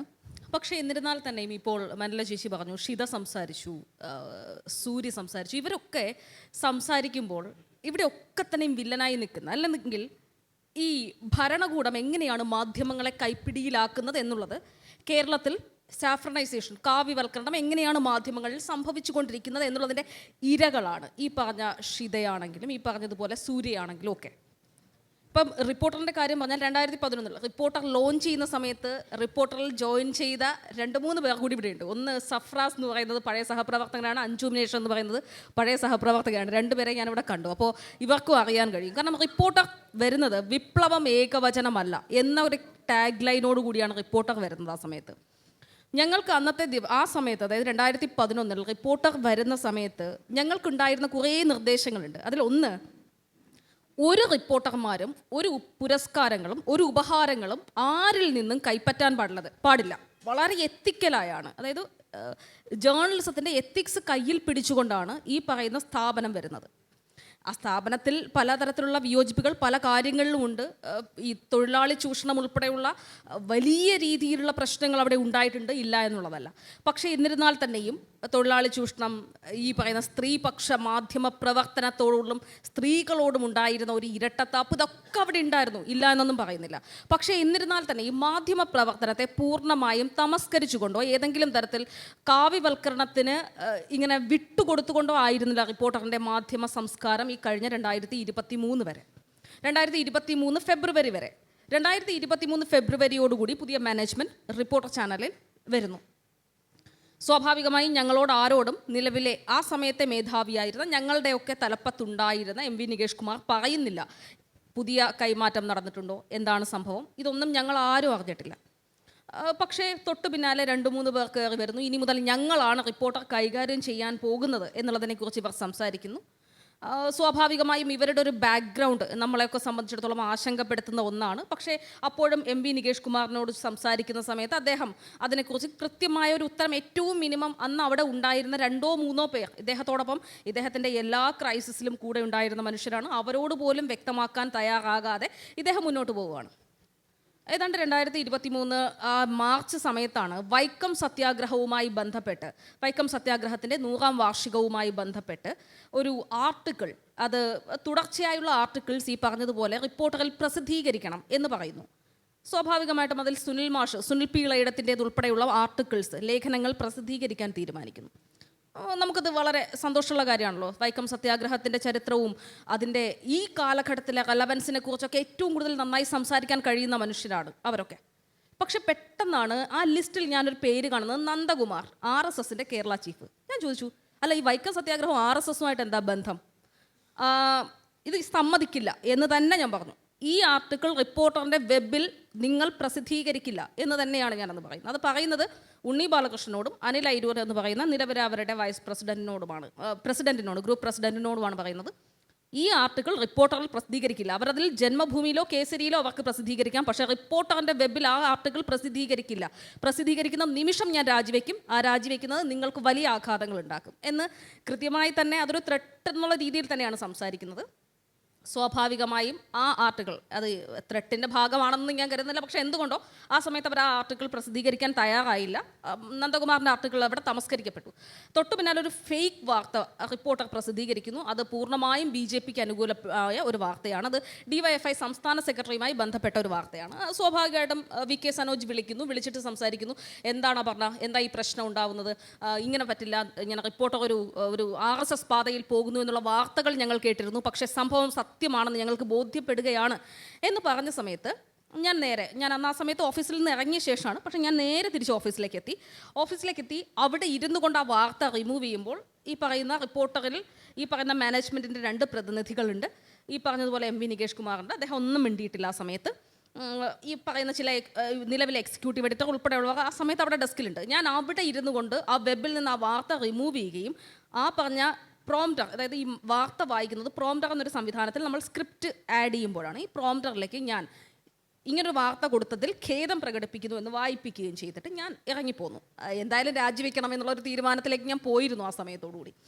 എന്താ വരുന്നത് വെച്ചാൽ നോക്കാം എന്ന്. തൊട്ടു പിന്നാലെ മാനേജ്മെൻറ്റിൽ നിന്നൊരാൾ വിളിക്കുന്നു. അതിഭീകരമായ ഭീഷണി വെച്ചാൽ എന്നെ കൊന്നുകളയും. സത്യം പറഞ്ഞാൽ അതാണ് ഭീഷണി. അതായത് ഈ പ്രായത്തിൻ്റെ തിളപ്പ് കാണിച്ചിട്ട് കാര്യമില്ല, കൊന്നുകളയും എന്നാണ് പറഞ്ഞത്. അപ്പം ഞാൻ ഭീഷണിയാണോ, എങ്ങനെ വേണേലും എടുക്കാമെന്ന് പറഞ്ഞു.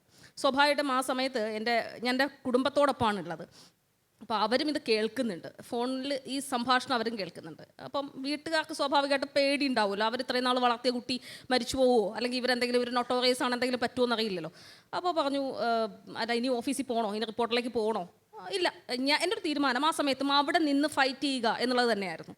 ഇവർ എത്ര ദിവസം ഇങ്ങനെ പോവും നോക്കാം എന്നുള്ളതാണ്. അപ്പോൾ എൻ്റെ വളരെ അടുത്ത സുഹൃത്തുക്കളാണ് ഈ PM ആതിര, KK ഷാഹിനെയൊക്കെ. അപ്പോൾ പറഞ്ഞു, നിനക്ക് അവിടെ തുടരാൻ പറ്റുമെന്ന് തോന്നുന്നില്ല, രാജിവെക്കുന്നതായിരിക്കും ഉചിതം എന്ന രീതിയിൽ പറയുമ്പോൾ ഞാൻ അപ്പോഴും ആതിര ശിശുവോടൊക്കെ പറയുന്നത് ഇല്ല, അത് ഞാൻ അവിടെ കണ്ടിന്യൂ ചെയ്യാൻ തന്നെയാണ് തീരുമാനിക്കുന്നത് എന്ന് പറഞ്ഞു.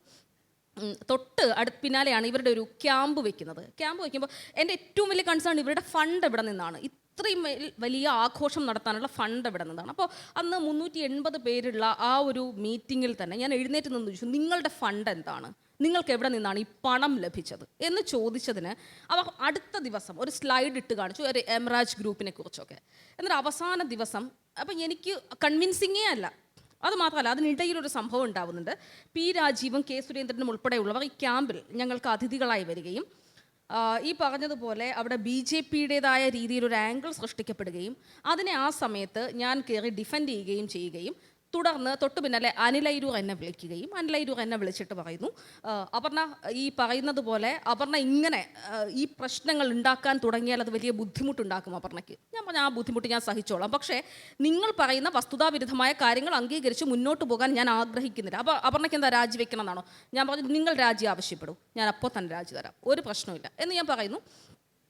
അന്ന് ഈ പറയുന്നതുപോലെ BJPക്ക് അനുകൂലമായൊരു സംഭവം അവിടെ സംവിധാനം ഒരുക്കുന്ന സമയത്ത് P. രാജീവ് പറഞ്ഞു, അപർണ ഇതിനു മുൻപ് റിപ്പോർട്ടറിൽ ചെയ്തിരുന്നത് പോലൊരു ചർച്ച ഇനി ഈ മാനേജ്മെൻറ്റ് ഇരിക്കുന്ന സമയത്ത് നടത്തുമ്പോൾ നമുക്ക് സംസാരിക്കാം വീണ്ടും എന്ന് P. രാജീവ് ആ സമയത്ത് തന്നെ അവിടെ ഇരുന്ന്, മന്ത്രി P. രാജീവ് ആ സമയത്ത് തന്നെ അവിടെ ഇരുന്ന് ആ ക്യാമ്പിൽ പറയുന്നു. ആ ക്യാമ്പ് കഴിയുന്നതിന് തൊട്ട് മുൻപ് മാനേജിംഗ് ഡയറക്ടറായ ആൻറ്റോ അഗസ്റ്റിൻ എന്നെ വിളിച്ച് വേദിയിലേക്ക് നിർത്തി ചോദിക്കുന്നു, എന്താണ് അപർണയുടെ ഇപ്പോഴത്തെ ഒരു തീരുമാനം, തീരുമാനമല്ല, എന്താണ് ഇപ്പം ഞങ്ങളെക്കുറിച്ച് എന്താണ് തോന്നുന്നത്? കാരണം ആ സമയത്ത് അവിടെ എക്സിക്യൂട്ടീവ് എഡിറ്റർ, കോർഡിനേറ്റിംഗ് എഡിറ്ററൊക്കെ ഇങ്ങനെ ആൻഡോ ഈ വീടിൻ്റെ ഐശ്വര്യം, അതായത് ഈ മാംഗോ കള്ളന്മാർ ഈ വീടിൻ്റെ ഐശ്വര്യം എന്ന് പറഞ്ഞുകൊണ്ടേയിരിക്കുകയാണ് എല്ലാ ദിവസവും എല്ലാ നിമിഷവും. അപ്പോൾ അതുവരെ അവർക്ക് വേണ്ടി അനുകൂലമായ ഒരു നിലപാടും ഞങ്ങൾ സ്വീകരിച്ചിട്ടില്ല, ഞങ്ങൾ കുറച്ച് പേർ. അപ്പോൾ ആ സമയത്ത് ഞാൻ പറഞ്ഞു, ഇങ്ങോട്ട് 100% ആശങ്കയോടുകൂടിയാണ് ഞാൻ വന്നത്, അതേ ആശങ്കയോടുകൂടി തന്നെയാണ് ഈ ക്യാമ്പ് കഴിഞ്ഞ് ഞാൻ മടങ്ങിപ്പോകുന്നതും എന്ന് പറഞ്ഞു. സ്വാഭാവികമായും പിന്നീട് പലതരത്തിൽ ഇവരുടെ ഭാഗത്തു നിന്നുള്ള ഇഷ്യൂസ് ഉണ്ടാവുന്നു. അതിനിടയിൽ ഞാൻ പൂർണ്ണമായും എന്നെ വീഡിയോ ഷൂട്ടൊക്കെ നടത്തിയിരുന്നു, അതായത് പോസ്റ്റർ ഷൂട്ടൊക്കെ നടത്തിയിരുന്നു. അപ്പോൾ ഈ പറയുന്ന P. രാജീവുമായുള്ള ബന്ധപ്പെട്ടുള്ള ഇഷ്യൂ ഉണ്ടായതിൻ്റെ തൊട്ട് പിന്നാലെ ഞാൻ ഈ പോസ്റ്ററുകളിൽ നിന്ന് റിമൂവ് ചെയ്യപ്പെടുന്നു ഒരു സാഹചര്യം ഉണ്ടായി. ഞാൻ നേരെ ചെന്നിട്ട് ചോദിച്ചു, നിങ്ങളുടെ നിലപാടുകൾ എന്താണ്, നിങ്ങൾ എന്താണ് ഉദ്ദേശിക്കുന്നത് എന്നുള്ളതിനെക്കുറിച്ച് എനിക്ക് നല്ല ധാരണയുണ്ട്. അപ്പോൾ ആ നിലപാടുകളുമായി എന്തായാലും എൻ്റെ മാധ്യമ പ്രവർത്തനത്തിൽ മുന്നോട്ട് പോകാൻ കഴിയുന്ന ഒരവസ്ഥയല്ല. എനിക്ക് ശ്രീ M. നികേഷ് കുമാറിനോട് ഇതുമായി ബന്ധപ്പെട്ട് സംസാരിക്കാനും കഴിഞ്ഞിട്ടില്ല. അപ്പോൾ നിങ്ങളൊരു ഹിന്ദുത്വ അജണ്ട നടപ്പാക്കാൻ വേണ്ടി ഈ പറയുന്നത് പോലെ റിപ്പോർട്ടർ TVയെ ഉപയോഗിക്കാൻ ഉദ്ദേശിക്കുകയാണ് എങ്കിൽ എനിക്കിതിൽ തുടരാൻ താല്പര്യമില്ല.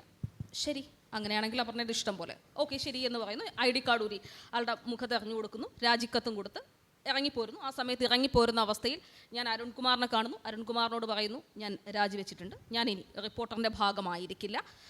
പക്ഷേ ഞാൻ അരുൺകുമാറിനോട് ഒരു കാര്യം കൂടി പറഞ്ഞു, നിങ്ങൾ ഏതെങ്കിലും തരത്തിൽ അഭിമാനമുള്ളൊരു മാധ്യമ പ്രവർത്തകനാണെങ്കിൽ ഈ പറയുന്ന പ്രസ്ഥാനത്തെ പൂർണ്ണമായും BJPയുടെ കാൽക്കൽ കൊണ്ടുവയ്ക്കാൻ നിങ്ങൾ അനുവദിക്കരുത് എന്ന് പറയുന്നു. പുള്ളി വളരെ നിസ്സംഗമായി എന്നെ ഇങ്ങനെ വളരെ മനോഹരമായി നോക്കിയിരുന്നു. ഞാൻ ഇറങ്ങിപ്പോന്നു. ഇതാണ് റിപ്പോർട്ടറിൽ എനിക്ക്, അതായത് 2011 മുതൽ 2023 വരെ ഒരു വീട് വിട്ടിറങ്ങുന്ന പ്രശ്നം എനിക്കുണ്ടായിരുന്നു. സത്യസന്ധമായി പറഞ്ഞാൽ ഒരു വീട്ടിൽ നിന്ന് ഇറങ്ങിപ്പോകുന്നൊരു വിഷയം ഉണ്ടായിരുന്നു. ഇപ്പോഴും ഞാൻ പിന്നീട് മറ്റൊരു ഓൺലൈൻ സ്ഥാപനത്തിൻ്റെ ഭാഗമായി, ഓൺലൈൻ സ്ഥാപനം ഇപ്പോൾ ആരംഭിച്ച് അതുമായി മുന്നോട്ട് പോകുന്ന സമയത്തൊക്കെ തന്നെയും ഇപ്പോൾ നടന്നുകൊണ്ടിരിക്കുന്നത് ഈ സംഘി ഗ്രൂപ്പുകളൊക്കെ വലിയ രീതിയിൽ ആഘോഷിച്ചിരുന്നു കേട്ടോ. എൻ്റെ രാജി എന്ന് സംഘി ഗ്രൂപ്പുകളൊക്കെ ആഘോഷിക്കുകയും ഇപ്പോഴും ഞാൻ ചെയ്യുന്ന ഈ വീഡിയോടൊക്കെ താഴെ വരുന്നത് ഈ തരത്തിൽ പറഞ്ഞ പോലെ. പക്ഷേ ഈ പറഞ്ഞൊരു വലിയ സൈബർ ലിഞ്ചിങ് എന്ന് പറയുന്നത് എനിക്ക് തോന്നി അത് ശീലമായതുകൊണ്ടാണ്, ന്യൂ നോം എന്നൊക്കെ പറയുന്നത് പോലെ ശീലമായതുകൊണ്ടാണോ എന്നറിയില്ല. എനിക്കിത് വലിയ ആക്രമണമായിട്ടൊന്നും തോന്നാത്തത് എന്തുകൊണ്ടാണെന്നറിയില്ല. ഈ ഭയങ്കര ഈ പറഞ്ഞതുപോലെ പോക്ക് കേസ്, വെടി, കഴിഞ്ഞ ദിവസം നല്ലൊരു രസമുള്ള വാക്കായിരുന്നു വെടി എന്നൊക്കെ പറഞ്ഞിട്ട്. അപ്പോൾ ഞാനത് ഇങ്ങനെ സ്ക്രീൻഷോട്ട് എടുത്തിട്ട് ഞാൻ കേസ് കൊടുക്കണോ, ഞാൻ വിചാരിച്ചു കേസ് കൊടുത്ത് ഇവനെയൊക്കെ ഞാനായിട്ട് ആളാക്കേണ്ട കാര്യമുണ്ടോ, അപ്പോൾ അതുകൊണ്ട് വേണ്ട എന്ന് വിചാരിച്ചിട്ട് വിട്ട് നിൽക്കുന്ന ആളാണ്. അതായത് ഞങ്ങളുടെ വീഡിയോസിൻ്റെ താഴെ എടുത്ത് നോക്കിയാൽ അറിയാം, റിപ്പോർട്ടറിൽ നിന്ന് ചവിട്ടി പുറത്താക്കിയ കമ്മിയാണ് പറഞ്ഞാൽ ഞാൻ ഏതെങ്കിലും എൻ്റെ സ്റ്റഡീസ് പുറത്തായിരുന്നു. അപ്പോൾ ഞാൻ ഏതെങ്കിലും തരത്തിൽ ഈ പറഞ്ഞതുപോലെ ഇതിൻ്റെ ഭാഗമായിരുന്നില്ല, ഏതെങ്കിലും പ്രസ്ഥാനത്തിൻ്റെ ഭാഗമായിരുന്നില്ല, വിദ്യാർത്ഥി പ്രസ്ഥാനത്തിൽ പോലും ഉണ്ടായിരുന്നില്ല. പക്ഷെ നമ്മൾ എടുക്കുന്ന രാഷ്ട്രീയമൊക്കെ പ്രശ്നമാണെന്നേ ഞാൻ ഇവരോട് ഇത്രേ പറഞ്ഞിട്ടുള്ളൂ. എനിക്ക് രാഷ്ട്രീയം ഉണ്ടാവും, അത് എനിക്ക് കോൺഗ്രസിൻ്റെയും CPM-ൻ്റെയും ലീഗിൻ്റെയും രാഷ്ട്രീയം എനിക്ക് അംഗീകരിക്കാൻ പറ്റും. പക്ഷേ RSSൻ്റെ രാഷ്ട്രീയം അംഗീകരിക്കാൻ ഉദ്ദേശിക്കുന്നില്ല. RSSൻ്റെ രാഷ്ട്രീയം അംഗീകരിച്ചുകൊണ്ട് ഞാൻ മുന്നോട്ട് പോകാനും ഉദ്ദേശിക്കുന്നില്ല, അത് ഉറപ്പാണ്. കൃത്യമാണ് കാര്യങ്ങൾ. എങ്ങനെയാണ് ഞാൻ ആദ്യം പറഞ്ഞതുപോലെ എങ്ങനെയാണ് ക്യാപിറ്റൽ ഇതിനകത്ത് ഇടപെടുന്നത് എന്ന് തന്നെയാണ് അപർണയും വ്യക്തമാക്കിയത്. ഈ സൈബർ ലിഞ്ചിങ്ങിനെ പറ്റി പറഞ്ഞപ്പോൾ ഒറ്റ കാര്യം കൂടെ, ഇപ്പോൾ വന്ന് നമ്മൾ അറ്റാക്ക് ചെയ്യപ്പെടാതിരിക്കുന്ന സമയത്തെ നമ്മൾ ജോലിയൊന്നും ചെയ്യുന്നില്ലേ എന്ന് സ്വയം സംശയം തോന്നുന്ന ഒരു, അല്ല അങ്ങനെ പോയാൽ പറ്റില്ല, കുറച്ചും കൂടി അഗ്രസീവായിട്ട് നമ്മൾ ജേർണലിസം ചെയ്യണം എന്നുള്ളൊരു മനോഭാവത്തിലേക്ക് നമ്മളെല്ലാം മാറിയിട്ടുണ്ടെന്നാണ് എനിക്ക് തോന്നുന്നു. ഒരു 20 മിനിറ്റും കൂടി ഇനി ബാക്കിയുള്ളൂ. ഇൻട്രാക്റ്റീവ് മോഡിൽ പോകുന്നതായിരിക്കും കുറച്ചും കൂടി നല്ലത്. എൻ്റെ പേര് സുമംഗല എന്നാണ്. ഒരു കാലത്ത് ഞാൻ പത്രപ്രവർത്തകയായിരുന്നു, ഞാനും അനിലും സഹപ്രവർത്തകരായിരുന്നു. ആ ഒരു കോണ്ടെക്സ്റ്റ് വെച്ചിട്ട് എനിക്കൊരു സംശയം ചോദിക്കാനാണ് മനില. ഞാൻ നമ്മളുടെ അതായത് നമ്മുടെ ചാനലിൽ നിന്നും റിസൈൻ ചെയ്ത് പോരുമ്പോൾ ഞാനൊരു ഗവൺമെൻറ് ജോലി സ്വീകരിച്ചിട്ടാണ് പോകുന്നത്. അന്ന് നമ്മൾ യാത്ര പറയുന്ന കൂട്ടത്തിൽ നമ്മുടെ സഹപ്രവർത്തകരായിട്ടുള്ള നിങ്ങളെ വല്ലതും അന്ന് എന്നെ ചേച്ചി എന്ന് വിളിക്കുന്ന കുട്ടികളാണ് നിങ്ങളൊക്കെ. അവരിൽ പലരും എന്നോട് ചോദിക്കണ്ടായി, പക്ഷേ ചേച്ചിക്ക് ഒരു പ്രശ്നമുണ്ട്, ഇനി എല്ലാവരും സാറിന് വിളിക്കേണ്ടി വരും എന്ന്. നമ്മൾ മിസ്റ്റർ നായനാർ, മിസ്റ്റർ ഉമ്മൻചാണ്ടി എന്നൊക്കെയാണ് നമ്മളൊരു റിപ്പോർട്ടിങ്ങിനൊക്കെ പോകുമ്പോൾ വിളിക്കാറ്. പക്ഷേ അവരെന്നെ ഭയങ്കരമായിട്ട്, ഞാൻ പറഞ്ഞു എനിക്ക് കുറച്ച് സമാധാനം വേണമെന്നൊക്കെ പറഞ്ഞിട്ട് ഞാൻ പോകുന്നതാണ്. ചേച്ചിക്ക് ഇനി എല്ലാവരും സാറിന് വിളിക്കേണ്ടി വരും, അതൊരു വലിയൊരു പോരായ്മയായിട്ടാണ് ചൂണ്ടിക്കാണിച്ചത്. പക്ഷേ ഈ സൂര്യയുടെ പ്രശ്നം വന്നപ്പോൾ കൂടെ നിന്ന സഹപ്രവർത്തകരെല്ലാം, ആൺ സഹപ്രവർത്തകരെല്ലാം സാർ തുടരൂ എന്നുള്ളൊരു വാക്ക് പറഞ്ഞു. ഓർക്കുന്നുണ്ടോ നിങ്ങൾ? ഈ ഒരു DKF ജേർണലിസം എന്ന് പറയുന്നത് ഇത്രയും കാലത്തിൻ്റെ ഇടയിൽ എങ്ങനെ സംഭവിച്ചു, എന്ത് സംഭവിച്ചു, അത് മനിലേക്ക് തന്നെ ഒന്നുകൂടി ഒന്ന് എക്സ്പ്ലെയിൻ ചെയ്ത് തരേണ്ടതുണ്ട്.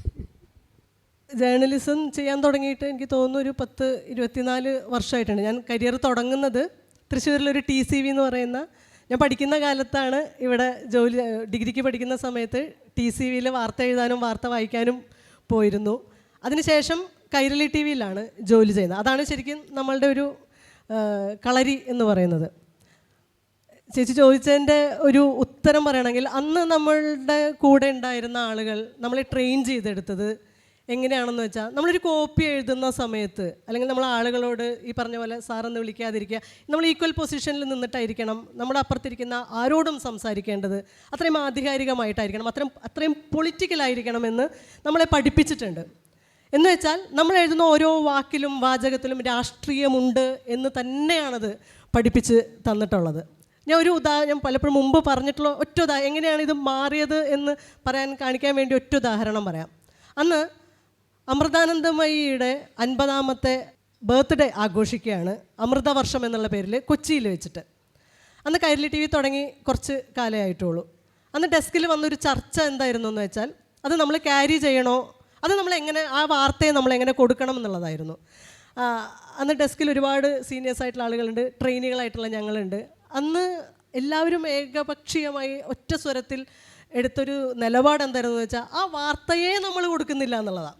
അതെങ്ങനെ കൊടുക്കണം എന്നുള്ളതല്ല, നമ്മളത് വോയിസ് ഓവറായിട്ട് കൊടുക്കണോ, ഒരു ഡ്രൈ വാർത്തയായിട്ട് കൊടുക്കണോ, വെറുതെ ഒരു ഫുട്ടേജ് കൂടെ ചേർത്ത് കൊടുക്കണോ എന്നുള്ള ചോദ്യമായിരുന്നു ഉന്നയിക്കപ്പെട്ടത്. കവർ ചെയ്യണോ, കൊച്ചിയിൽ നടക്കുന്നൊരു പരിപാടിയാണല്ലോ, അത് നമ്മൾ റിപ്പോർട്ട് ചെയ്യണോ എന്നുള്ളത്. അന്ന് ആർക്കും ഒരു സംശയവുമില്ല, അമൃതാനന്ദമയിയുടെ വാർത്ത നമ്മൾ ക്യാരി ചെയ്യുന്നില്ല. അതെന്തൊരു മനോഹരമായ രാഷ്ട്രീയമായ ഡെസ്കായിരുന്നു എന്നറിയാം. അതിൽ എനിക്കിപ്പോഴും ഞാൻ ഈ 23 വർഷത്തിന് ശേഷം അത് ഓർത്തിരിക്കുന്നുണ്ടെങ്കിൽ അത് കിട്ടിയ പാഠമാണ്. അത്രയും എന്തുകൊണ്ട് അത്രയും പ്രതിലോമകരമായിട്ടുള്ള ഒരു രാഷ്ട്രീയത്തിന് നമ്മുടെ വാർത്താ ഇടത്തിൽ സ്പേസ് ഉണ്ടാവരുത് എന്ന് തന്നെയായിരുന്നു അതിൻ്റെ രാഷ്ട്രീയം. പക്ഷേ പിന്നീട് അതേ കൈരളി TVക്ക് പോലും വന്നിട്ടുള്ള മാറ്റം നമ്മൾ കാണുന്നുണ്ട്. Sabarimala live reporting Kairali TV ചെയ്യുന്നുണ്ട്. ഈ വാർത്ത നിങ്ങൾക്കായി അവതരിപ്പിക്കുന്നത് എന്ന് പറഞ്ഞ ശബരിമല വാർത്തകൾക്ക് സ്പോൺസർഷിപ്പ് ലഭിക്കുന്നുണ്ട്. അതെല്ലാ ചാനലുകളിലും ആവർത്തിക്കുന്നുണ്ട്. ശബരിമല വാർത്ത കൊടുക്കുന്നത് അവിടെ ഇരിക്കുന്ന ഡെസ്കിലിരിക്കുന്ന ഒരു സബ് എഡിറ്ററുടെയോ ഒരു എഡിറ്ററുടെയോ പൊളിറ്റിക്സ് അനുസരിച്ചിട്ടല്ല, അത് കൃത്യമായി ആ സ്പോൺസർഷിപ്പ് കൊടുത്തു കഴിഞ്ഞാൽ അതിന് പൈസ കിട്ടുമെന്നുള്ളത് കൊണ്ട് തന്നെയാണ്. എങ്ങനെയാണ് ചെറിയ ചെറിയ കാര്യങ്ങളിലൂടെ അത് ഒരു ശബരിമലയിലെ പൂജാ സമയം എന്ന് മാത്രമായിരുന്നു അക്കാലത്തെ വാർത്തകളുടെ ഏറ്റവും അവസാനത്തെ. ഇനി ശബരിമല വാർത്തകൾ എന്ന് പറഞ്ഞിട്ട് കൊടുക്കുന്നത് ശബരിമലയിലെ പൂജാ സമയമായിരുന്നു. ആദ്യം അതിന് സ്പോൺസർഷിപ്പ് ഉണ്ടായിരുന്നില്ല. സ്പോൺസർഷിപ്പിൻ്റെ സാധ്യത കണ്ടിട്ടാണ് ആ വാർത്ത വരുന്നത്.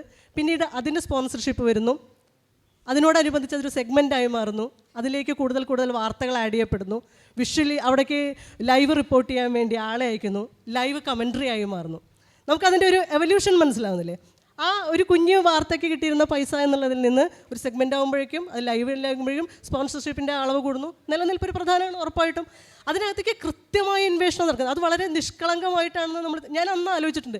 എങ്ങനെയാണ് ഇടതുപക്ഷത്തിൻ്റെ കൺട്രോളുള്ള കൈരളി TV പോലൊരു സ്ഥലത്ത് ശബരിമല വാർത്തയ്ക്ക് എങ്ങനെയാണ് ഒരു സ്ഥാനം കിട്ടുന്നതെന്ന് അന്നത്തെ എൻ്റെ ചെറിയ ബുദ്ധിയിൽ ഞാൻ ആലോചിച്ചിട്ടുണ്ട്. പക്ഷേ ഇതേ ഞാൻ തന്നെ അതിന് വോയിസും കൊടുത്തിട്ടുണ്ട്. ശബരിമല വാർത്തകൾ നിങ്ങൾക്കായി അവതരിപ്പിക്കുന്നത് എന്നാൽ എൻ്റെ വോയിസിൽ കുറേ കാലം അത് പോയിട്ടുമുണ്ട്. പക്ഷേ ഇപ്പോഴാണ് ഞാനത് തിരിച്ചറിഞ്ഞത്, എത്ര സൂക്ഷ്മമായിട്ടാണ് ഇതിൻ്റെ എഡിറ്റോറിയലിനകത്തേക്ക് ഈ കാത്തിരുന്ന് RSSും സംഘപരിവാറും ഇൻവേഷൻ നടത്തിയിട്ടുള്ളത് എന്ന്. അതിനൊപ്പം തന്നെ ആ പൈസ തരുന്ന ആളുകളെ നമ്മൾ സാറിന് വിളിച്ച് പോകുന്നതാണ്. ആ വിളിക്കാനായിട്ട് എഡിറ്റോറിയൽ നിർബന്ധിക്കൊന്നും വേണ്ട, നമ്മൾ അറിയാതെ നമുക്കറിയാം അതാണ് നമ്മളെ നിലനിർത്തുന്ന മൂലധനം എന്നറിയുമ്പോൾ നമ്മൾ സ്വാഭാവികമായിട്ടും വിളിച്ചു പോകും. ജനാധിപത്യത്തിൻ്റെ സാധ്യതകൾ ഉപയോഗിച്ച് തന്നെയാണ് ഹിന്ദുത്വ രാഷ്ട്രീയം അതിൻ്റെ വിജയങ്ങളെ ഉറപ്പിക്കുന്നത്, വിജയങ്ങളെ സ്ഥാപിക്കുന്നത്. ജനാധിപത്യത്തിൻ്റെ അകത്തെ ലൂപ്പ് ഹോൾസിനെ ഉപയോഗിച്ചിട്ട് തന്നെയാണ് ഇതിനെ സ്ഥാപിച്ചെടുക്കുന്നത്. നമുക്കറിയാം എത്ര പണ്ട് നമുക്ക് സംശയങ്ങളില്ലായിരുന്നു. നമ്മൾ എന്ത് വാർത്ത എഴുതുമ്പോൾ നമ്മുടെ വാക്കുകൾ എത്രത്തോളം ഷാർപ്പാവണം എന്നുള്ളതിൽ നമുക്ക് സംശയങ്ങളില്ലായിരുന്നു. പക്ഷേ ഇപ്പോൾ നമ്മൾ ആലോചിക്കും. നമുക്ക് NDTV മുന്നിൽ വരും, ന്യൂസ് ക്ലിക്ക് മുന്നിൽ വരും, നമുക്ക് ഈ പറയുന്ന UAPA മുന്നിൽ വരും. EDയെക്കുറിച്ചുള്ള സാമ്പത്തികമായിട്ടുള്ള ഇടപാടുകൾ നടക്കുന്ന എല്ലാ സ്ഥലങ്ങളിലും നമ്മളെ ഒരു മുഹമ്മദ് അഖ്ലാഖിനെ അല്ലേ സൃഷ്ടിക്കേണ്ടി വന്നുള്ളൂ. പിന്നീട് അഖ്ലാഖുമാർ വേണ്ടി വന്നില്ല. അതൊരു മാതൃകയായിട്ട്, അതൊരു വിധ്വംസകമായ മാതൃകയായിട്ട് ഒരു മുന്നിൽ സൃഷ്ടിച്ചു കഴിഞ്ഞു. ഒരു NDTVനെ ടേക്ക് ഓവർ ചെയ്യേണ്ടി വന്നുള്ളൂ. ബാക്കി എല്ലാവരും അതിനനുസരിച്ച് സ്വാഭാവികമായിട്ട് സ്വയം മാറി. ഒരു ന്യൂസ് ക്ലിക്കിൻ്റെ എഡിറ്ററെ അറസ്റ്റ് ചെയ്യേണ്ടി വന്നുള്ളൂ. പിന്നീട് ഉള്ള ഓൺലൈൻ പോർട്ടലുകളെല്ലാം ഭയക്കാനും പേടിക്കാനും, പ്രത്യക്ഷത്തിൽ ഭയക്കുകയും പേടിക്കുകയോ ഒന്നും ചെയ്യുമൊന്നുമില്ല. ഏതെങ്കിലും എഡിറ്റോറിയലിലൊക്കെ ഭയങ്കര രൂക്ഷമായിട്ട് സംസാരിച്ചു എന്ന് വരും. പക്ഷേ ഉള്ളിൽ സ്വയം എഡിറ്റ് ചെയ്യുന്ന ആളുകളായിട്ട് ഇതിൻ്റെ എല്ലാം എഡിറ്റേഴ്സ്, കാരണം പല തലത്തിലുമാണ് സംഘപരിവാർ. ഒരു ആൻഡോ അഗസ്റ്റിൻ്റെ രൂപത്തിൽ മാത്രമല്ല, ഒരു റിപ്പോർട്ടർ TV ഉണ്ടാക്കുക മാത്രമല്ല ചെയ്യുന്നത്. പകരം ഇത്തരം മാതൃകകളെ, ഇത്തരം ജനാധിപത്യ സാധ്യതകളുടെ മറുവ്യാഖ്യാനങ്ങൾ നടത്തിക്കൊണ്ട് എല്ലാം സാർ എന്ന് വിളിപ്പിക്കാൻ നിർബന്ധിതമാവുന്ന റിപ്പോർട്ടേഴ്സിനെയും എഡിറ്റേഴ്സിനെയും എല്ലാം അദൃശ്യമായി സൃഷ്ടിക്കുക തന്നെയാണ് സംഘപരിവാർ രാഷ്ട്രീയം, ഹിന്ദുത്വ രാഷ്ട്രീയം ചെയ്യുന്നത്. അതിൻ്റെ ഒരു ഭാഗം തന്നെ ആയിരിക്കാം ഒരുപക്ഷെ സാർ വിളി സ്വാഭാവികമായി മാറിയെന്ന് ഞാൻ വിചാരിക്കുന്നു.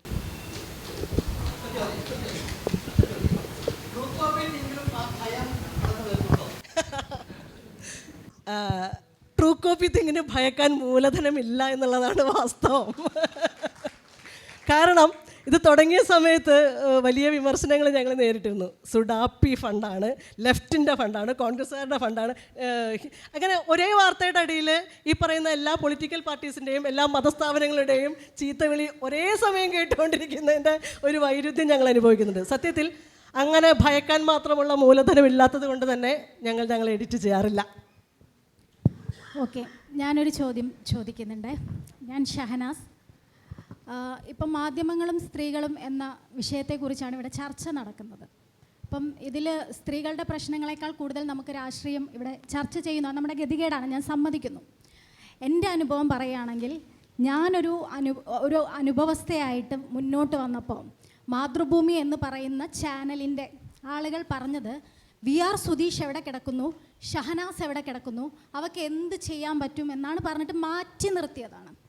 എൻ്റെ ന്യൂസ് പോലും കൊടുക്കാതെ. ഇപ്പോഴും ഇവിടെയും VR സുധീഷ് എന്ന് പറയുന്ന എഴുത്തുകാരനെ ആഘോഷിക്കുമ്പോൾ സെയിം ടൈം എല്ലാ ചാനലുകളിലും ഒരു വാർത്ത വന്നപ്പം അതിൻ്റെ തന്നെ ഒരു എഡിറ്ററെ സമീപിക്കുകയും ലേഖനങ്ങൾ എഴുതുകയും ചെയ്തിട്ട് അവരത് കൊടുക്കാൻ സമ്മതിച്ചില്ല. അപ്പം ഒരു സ്ത്രീ സമൂഹത്തിൽ ചൂഷണങ്ങൾ അനുഭവിക്കുമ്പോൾ ഈ മാധ്യമ മേഖലയിൽ നിൽക്കുന്ന, ഞാൻ പറയട്ടെ, ട്രൂ കോപ്പി എന്ന് പറയുന്ന സ്ഥാപനം പോലും VR സുധീഷ് എന്ന് പറയുന്ന സുഹൃത്തിൻ്റെ, കമൽറാം സജീവിൻ്റെ സ്ഥാപനമായ ആ സ്ഥാപനം പോലും നമ്മളെയൊക്കെ മാറ്റി നിർത്തുന്നതായിട്ട് അനുഭവസ്ഥയായ എനിക്ക് വളരെ വ്യക്തമായിട്ടറിയാം. അപ്പോൾ അത്തരം ചാനലുകളിൽ ഇരുന്ന് നിങ്ങൾക്കൊക്കെ എന്താണ്, നിങ്ങളൊക്കെ പ്രശസ്തിയുള്ള ആളുകളാണ്, സാധാരണക്കാരായ സ്ത്രീകൾക്ക് നിങ്ങൾക്ക് എന്താണ് ചെയ്യാൻ പറ്റുക? ഇത് പറയുമ്പോൾ സത്യത്തിൽ നല്ല വിഷമത്തോട് കൂടി തന്നെയാണ് പറയുന്നത്. അത്രയ്ക്ക് മാനസികമായ പ്രശ്നങ്ങളിലൂടെ ഒരുപാട് സ്ത്രീകൾ കടന്നു പോകുന്നുണ്ട്, മനസ്സിലായി? വ്യക്തിപരമായിട്ടുള്ള ഒരു വിഷയത്തിൻ്റെ പുറത്താണ് ഷഹനാസ് സംസാരിച്ചത് എന്നാണ് ഞാൻ കരുതുന്നത്. അതെങ്ങനെയാണ് ട്രൂ കോപ്പി തിങ്കുമായിട്ട് ഡയറക്റ്റ്ലി കണക്റ്റ് ആവുന്നതെന്ന് എനിക്ക് മനസ്സിലാക്കാനും ബുദ്ധിമുട്ടുണ്ട്. അത് ഈ പറയുന്ന ഒരു ഇത്തരത്തിലുള്ള മീറ്റു ആരോപണങ്ങൾ ഉന്നയിക്കപ്പെടുന്ന സന്ദർഭങ്ങളിൽ അതിനെ ഒരു ഏകശിലാത്മകമായിട്ടോ അല്ലെങ്കിൽ ഒറ്റ ലൈനിൽ കാണാൻ പറ്റില്ല എന്നെനിക്ക് തോന്നുന്നു. അതൊരു ഭയങ്കര കോംപ്ലക്സ് ആയിട്ടുള്ളൊരു വിഷയമായിട്ടാണ് ഞാൻ അതിനെ വ്യക്തിപരമായിട്ട് മനസ്സിലാക്കുന്നത്. നമ്മൾ പലതും കാണാറുണ്ട്. ഇപ്പോൾ വലിയ വലിയ ആർട്ടിസ്റ്റുകൾക്കെതിരെ, എഴുത്തുകാർക്കെതിരെയൊക്കെ ഇത്തരം ആരോപണങ്ങൾ വരുന്ന സമയത്ത് ഇപ്പോഴും ക്ലാരിറ്റി വരാത്ത ഒരു വിഷയമാണ് അവരുടെ വർക്കിനെയാണോ വ്യക്തിയെയാണോ നമ്മൾ മാറ്റി നിർത്തേണ്ടത് എന്നുള്ള. ഇപ്പോൾ എനിക്ക് തോന്നുന്നു ഇതിനകത്തും ഈ ഇൻ്റർനാഷണൽ ഫെസ്റ്റിവലിനകത്തും ആ അത്തരത്തിലുള്ള വിഷയങ്ങൾ ഉയർന്നു വരികയും ചിലരെ മാറ്റി നിർത്തുകയും ചിലരെ ഇൻക്ലൂഡ് ചെയ്യുകയും ചെയ്തു എന്നും കണ്ടു. അതിനകത്ത് ആർക്കോ CP അബൂബക്കറാണ് തോന്നുന്നു അയച്ചൊരു മറുപടിയിൽ, അങ്ങനെയാണെങ്കിൽ നമുക്ക് മാർക്സിനെ പോലും മാറ്റി നിർത്തേണ്ടി വരും, മൂലധനത്തെ നിങ്ങൾ നിഷേധിക്കുമോ എന്ന് ചോദിച്ചൊരു ചോദ്യമുണ്ട്. ഇതൊരു കോംപ്ലക്സ് ആയിട്ടുള്ള വിഷയം തന്നെയാണ്. നമുക്ക് ഒരു വ്യക്തിയുടെ വിഷയമോ ഒരു കോണ്ടെക്സ്റ്റോ എടുത്തുകൊണ്ട് എളുപ്പത്തിൽ തീർപ്പാക്കാൻ പറ്റുന്ന ബ്ലാക്ക് ആൻഡ് വൈറ്റിൽ കിടക്കുന്ന ഒരു വിഷയമായിട്ടല്ല ഇതിനെ കാണേണ്ടത് എന്ന് എനിക്ക് തോന്നുന്നു. കാരണം പ്രശ്നം സങ്കീർണമാണ്. അതിനൊരു ചരിത്രമുണ്ട്, അതിനൊരു ഭാവിയുണ്ട്, അതിൻ്റെ നിയമവശങ്ങളുണ്ട്. അത് കുറച്ചുകൂടി കോംപ്ലക്സ് ആയിട്ടുള്ളൊരു സംഗതിയാണ്. ഉറപ്പായിട്ടും അത് അനുഭവിക്കുന്ന റിസീവിങ് എൻഡിലുള്ള ഇരയാക്കപ്പെടുന്ന അനുഭവിക്കുന്ന സ്ത്രീകളെ സംബന്ധിച്ച് അതൊരു വലിയ പാത്തറ്റിക് ആയിട്ടുള്ള അവസ്ഥയാണ്. അതിലൂടെ കടന്നു പോവുക എന്ന് പറയുന്നത് നമുക്ക് സങ്കല്പിക്കുന്നതിന് അപ്പുറത്തേക്കാണ്. അതിനകത്ത് ഒരു ഭയങ്കര ട്രോമാറ്റിക് ആയിട്ടുള്ള അവസ്ഥയാണ്. പക്ഷേ ഒരു മാധ്യമ സ്ഥാപനം എന്നുള്ള നിലയിലും ഒരു പൊതുസമൂഹം എന്നുള്ള നിലയിലും വ്യക്തി എങ്ങനെയാണോ വിഷയത്തെ കാണുന്നത് അതുപോലെ പല സമയത്തും കാണാനും അതിനെ പരിഹരിക്കാനും അതിലിടപെടാനും പറ്റിയെന്ന് വരില്ല. കാരണം അതിനകത്ത് ഒരുപാട് മറ്റ് ഘടകങ്ങളും കൂടി ഉൾപ്പെടുന്നുണ്ട്. അതുകൊണ്ട് തന്നെ വൺ ടു വൺ ആയിട്ടുള്ളൊരു ചോദ്യത്തിനോ ആ വൺ ടു വൺ ആയിട്ടുള്ളൊരു ആൻസറിനോ ഈ ഒരു കോണ്ടെക്സ്റ്റിൽ പ്രസക്തി ഇല്ല എന്ന് എനിക്ക് തോന്നുന്നു. കാരണം വിഷയം ഭയങ്കര സങ്കീർണമാണ്, നിയമപരമാണ്, സാമൂഹികമാണ്, രാഷ്ട്രീയമാണ്. അതിനെ നമ്മൾ ഒരു ചോദ്യത്തിൻ്റെ ഒരു ഉത്തരമായിട്ട് കണ്ട് വിലയിരുത്തൽ അത് ശരിയല്ല എന്നെനിക്ക് തോന്നുന്നു. ഷഹനാസിന് ചോദിച്ച ആ ചോദ്യത്തിലേക്ക് അല്ലെങ്കിൽ അതുമായി ബന്ധപ്പെട്ട് ഞാൻ പറയാം, ഇത്തരം വിഷയങ്ങൾ നമുക്ക് മുന്നിൽ വരുന്ന സമയത്ത് ഇപ്പം നമ്മളൊക്കെ മാധ്യമപ്രവർത്തകരാണ്, ഒരുപാട് എനിക്കറിയാം, എൻ്റെ സുഹൃത്താണ് ഷഹനാസ്. നമ്മൾ ഈ വാർത്തകളൊക്കെ കൊടുക്കുകയൊക്കെ ചെയ്യുന്ന സമയത്ത് പോലും പലരും ഒരു സ്ത്രീ ഒരു കാര്യവുമായി മുന്നോട്ട് വരുന്ന സമയത്ത് അവരെല്ലാം ആ സ്ത്രീയെ ഒരു വേറെ എന്തോ രീതിയിലേക്ക് ആക്കാനുള്ള ഒരു ചിത്രീകരിക്കാനുള്ള ശ്രമമാണ്. അത് ഈവൻ മാധ്യമപ്രവർത്തകരുടെ ഭാഗത്തുനിന്ന് പോലും രണ്ടാമതൊരു തിങ്കിങ്, അവർ അങ്ങനെ ആയിരിക്കുമോ, ഇങ്ങനെ ആയിരിക്കുമോ, അവരങ്ങനെ ഇങ്ങനെയല്ലേ, അത്തരം ഒരു ചിന്ത മാധ്യമങ്ങളിൽ ഉണ്ടാകുന്നുണ്ട്. സ്ത്രീകളുടെ ഒരു വിഷയം കൈകാര്യം ചെയ്യുന്ന സമയത്ത് എപ്പോഴും ആ ഒരു കാര്യം മാധ്യമ പ്രവർത്തക എന്നുള്ള രീതിയിൽ എനിക്കത് അറിയാവുന്നതുകൊണ്ടാണ് ഞാൻ പറയുന്നത്. അത്തരം ഒരു കാര്യങ്ങൾ നമ്മുടെ ഈ സർക്കിളിലെങ്കിലും ഉണ്ടാകുന്നുണ്ട് എന്നുള്ളതാണ്. വലിയ വിഷമത്തോടു കൂടെ തന്നെ പറയാൻ പറ്റുള്ളൂ. എന്തിനാണ് ഒരു വ്യക്തിയെ തേജോവധം ചെയ്യുന്ന രീതിയിലേക്ക് കാര്യങ്ങൾ നീങ്ങുന്നത്? ഇപ്പോൾ എൻ്റെ വിഷയം വന്നാൽ പോലും ഞാനാണ് അവിടെ തെറ്റുകാരി എന്നുള്ള രീതിയിലേക്കാണ് കാര്യങ്ങൾ മാറിയിരുന്നത്. എനിക്ക് നേരിട്ടൊരു അപമാനത്തെ ഞാൻ പറഞ്ഞപ്പോൾ ഞാൻ തെറ്റുകാരിയാണ്, ഞാനാണ് അവിടെ തെറ്റുകാരി, ഞാൻ എന്തോ തെറ്റ് ചെയ്യാൻ പോയി എന്നുള്ള രീതിയിൽ എൻ്റെ കൂട്ടത്തിലുണ്ടായിരുന്ന ആളുകൾ വരെ വ്യാഖ്യാനിച്ചിട്ടുണ്ട്. അപ്പം ഇത്തരം സന്ദർഭങ്ങളിൽ അല്ലെങ്കിൽ ഇങ്ങനത്തെ ഒരു പരാതി വരുന്ന സമയത്ത് സ്വാഭാവികമായിട്ടും ഇങ്ങനെയുള്ളൊരിതിലേക്ക് കടന്നു പോവുകയാണ് സ്ത്രീകൾ. അത് അനുഭവത്തിൻ്റെ പുറത്ത് പറയുകയാണ്. അപ്പോൾ ഷഹനാസിൻ്റെ അനുഭവം എനിക്കറിയാം, ഷഹനാസിൻ്റെ വിഷയം എനിക്കറിയാം, ആദ്യം മുതലേ ഒപ്പുണ്ടായിരുന്നതാണ്. ആ ഒരു സമയത്ത് പോലും എനിക്കിത് അനുഭവപ്പെട്ടിട്ടുണ്ട്. പിന്നീട് എൻ്റെ വിഷയം വന്നപ്പോഴും എനിക്കിത് അനുഭവപ്പെട്ടൊരു കാര്യമാണ്. അപ്പോൾ മാധ്യമങ്ങൾ എങ്ങനെ സ്ത്രീകളെ കൈകാര്യം ചെയ്യുന്നു എന്ന് ചോദിച്ചാൽ നമ്മൾ ഈ മാധ്യമങ്ങൾക്കുള്ളിലുള്ള വിഷയം മാത്രമല്ല, പുറത്തൊരു സ്ത്രീ വിഷയം അല്ലെങ്കിൽ സ്ത്രീകൾ ഉൾപ്പെട്ട ഒരു കേസോ മറ്റെന്തെങ്കിലും വരുന്ന സമയത്തോ അതിലുണ്ടാകുന്ന സമീപനങ്ങളിൽ വ്യത്യാസമുണ്ട്. അത് എത്ര പറഞ്ഞാലും ഇല്ല എന്നൊന്നും നമുക്ക് ഒരിക്കലും പറയാൻ പറ്റില്ല. അല്ല, മനലേച്ചിയോടുള്ളത് ഈ പറയുന്ന പോലെ നമ്മൾ മാധ്യമപ്രവർത്തകർ നമ്മുടെ ബോധ്യങ്ങൾ ഉണ്ടാകുമല്ലോ. അതായത് നമ്മുടെ ബോധ്യങ്ങളുടെ അടിസ്ഥാനത്തിലാണ് നമ്മളൊരു ആർട്ടിക്കിൾ എഴുതുക, നമ്മളൊരു വാർത്ത റിപ്പോർട്ട് ചെയ്യുക.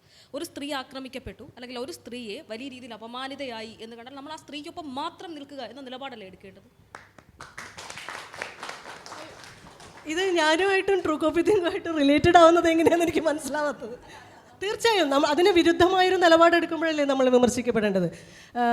എങ്ങനെയാണ് എനിക്കിപ്പോഴും ക്ലിയർ ആവാത്തൊരു വിഷയം, അത് എന്നോട് ചോദിച്ചതിൻ്റെ ഉദ്ദേശമാണ്. പറയുന്ന വിഷയം ചർച്ചയിൽ വരുന്നു. ഇതിൽ ഇപ്പം സംസാരിച്ചതിൽ മുഴുവൻ രാഷ്ട്രീയമാണ്. അപ്പം മാധ്യമങ്ങൾ എന്ന് പറയുന്നത് ജനങ്ങൾ അനുഭവിക്കുന്ന ഏതെങ്കിലും ഒരു വിഷയത്തെ സമൂഹത്തിൽ മുന്നോട്ട് കൊണ്ടുവരാനുള്ള ഒരു ബാധ്യത, ചെറിയൊരു ബാധ്യതയെങ്കിലും മാധ്യമങ്ങൾക്കുണ്ട് എന്ന് ഞാൻ വിശ്വസിക്കുന്നുണ്ട്. പിന്നെ ഇപ്പം നമ്മുടെ അതിജീവിതയായ സിനിമാ മേഖലയിലുള്ള എല്ലാ കേസുകളും മാധ്യമം ഇത് സത്യമാണോ അല്ലയോ അറിയാതെ ഞങ്ങൾ ഇതിനെക്കുറിച്ച് റിപ്പോർട്ട് ചെയ്യില്ല എന്ന് പറഞ്ഞ് മാറി നിന്നിട്ടില്ലല്ലോ, കൊടുത്തിട്ടില്ല. എല്ലാ റിപ്പോർട്ടുകളും ന്യൂസുകളും നിങ്ങൾ കൊടുത്തിട്ടുണ്ട്. റിപ്പോർട്ടർ നിങ്ങളുടെ ചാനലിനെ കുറിച്ച് ഞാൻ ട്രൂ കോപ്പിയെ കുറിച്ച് പറയാൻ കാരണം, VR സുധീഷ് എന്ന് പറയുന്ന വ്യക്തി ഞാൻ അദ്ദേഹത്തിൻ്റെ പുസ്തകം ചെയ്യുന്ന സമയത്ത് നിങ്ങളോട് പറഞ്ഞിട്ട് എൻ്റെ ഒരു ലേഖനം നിങ്ങളുടെ ട്രൂ കോപ്പിയിൽ ചെയ്തിട്ടുണ്ട്, ഓർക്കുന്നുണ്ട് എന്ന് ഞാൻ വിചാരിക്കുന്നു. അത് VR സുധീഷ് പറഞ്ഞിട്ടല്ലേ? എന്നോട് VR സുധീഷ് പറഞ്ഞിട്ടുണ്ട്, ഞാൻ പറഞ്ഞിട്ടാണ് മനില നിങ്ങളുടെ ന്യൂസ് കൊടുത്തത് എന്ന് പറഞ്ഞിട്ടുണ്ട്.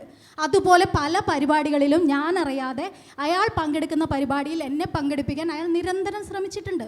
അപ്പോൾ ഞാൻ പറയട്ടെ, ഇതും കൂടി ഞാൻ പറയട്ടെ. അതിനുശേഷം ഈ ഇഷ്യൂ നടന്നതിന് ശേഷം പലതരത്തിലുള്ള ലേഖനങ്ങളും കാര്യങ്ങളും നിങ്ങളുടെ ചാനലിൽ നിന്ന് വന്നിട്ടുണ്ട്, നിങ്ങളുടെ ട്രൂ കോപ്പിയിൽ നിന്ന്. ഈവൻ ഷാർജ ഫെസ്റ്റ് കഴിഞ്ഞപ്പോൾ ഞാൻ 6 വർഷമായിട്ട് ഒരു യുവ പ്രസാധക, പെൺ പ്രസാധക എന്ന രീതിയിൽ ഷാർജ അന്താരാഷ്ട്ര പുസ്തകോത്സവത്തിൽ പങ്കെടുക്കുന്ന വ്യക്തിയാണ്. പല ആളുകളുടെ ലേഖനങ്ങളും കാര്യങ്ങളും നിങ്ങൾ വാങ്ങിയപ്പം നിങ്ങൾ എന്നെ മാറ്റി നിർത്താൻ ശ്രദ്ധിച്ചിട്ടുണ്ട്. അത് ഞാൻ വളരെ ശ്രദ്ധയോടുകൂടി കണ്ട ആളാണ്. ഇതിൻ്റെ മുന്നേ ശക്തമായ എൻ്റെ ഒരു ലേഖനം നിങ്ങൾ കൊടുത്തിട്ടുള്ള ആളുകളാണ്.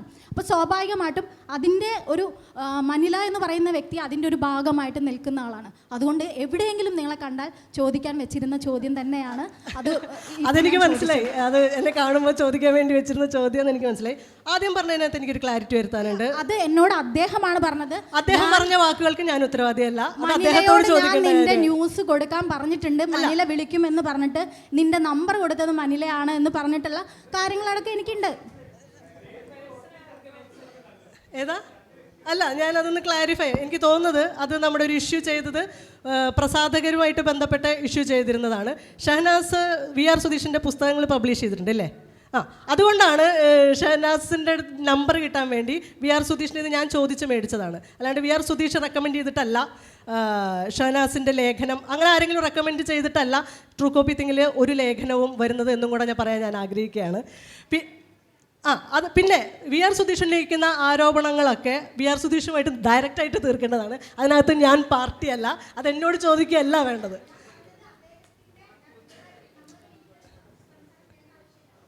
അല്ല, അതെന്തുകൊണ്ടാണ് എന്നോട് ചോദ്യം? ഞാനൊരു ഇൻ്റർവ്യൂ ചെയ്തതിൻ്റെ പേരിലാണോ എന്ന് പോലും എനിക്ക് സംശയമുണ്ട്.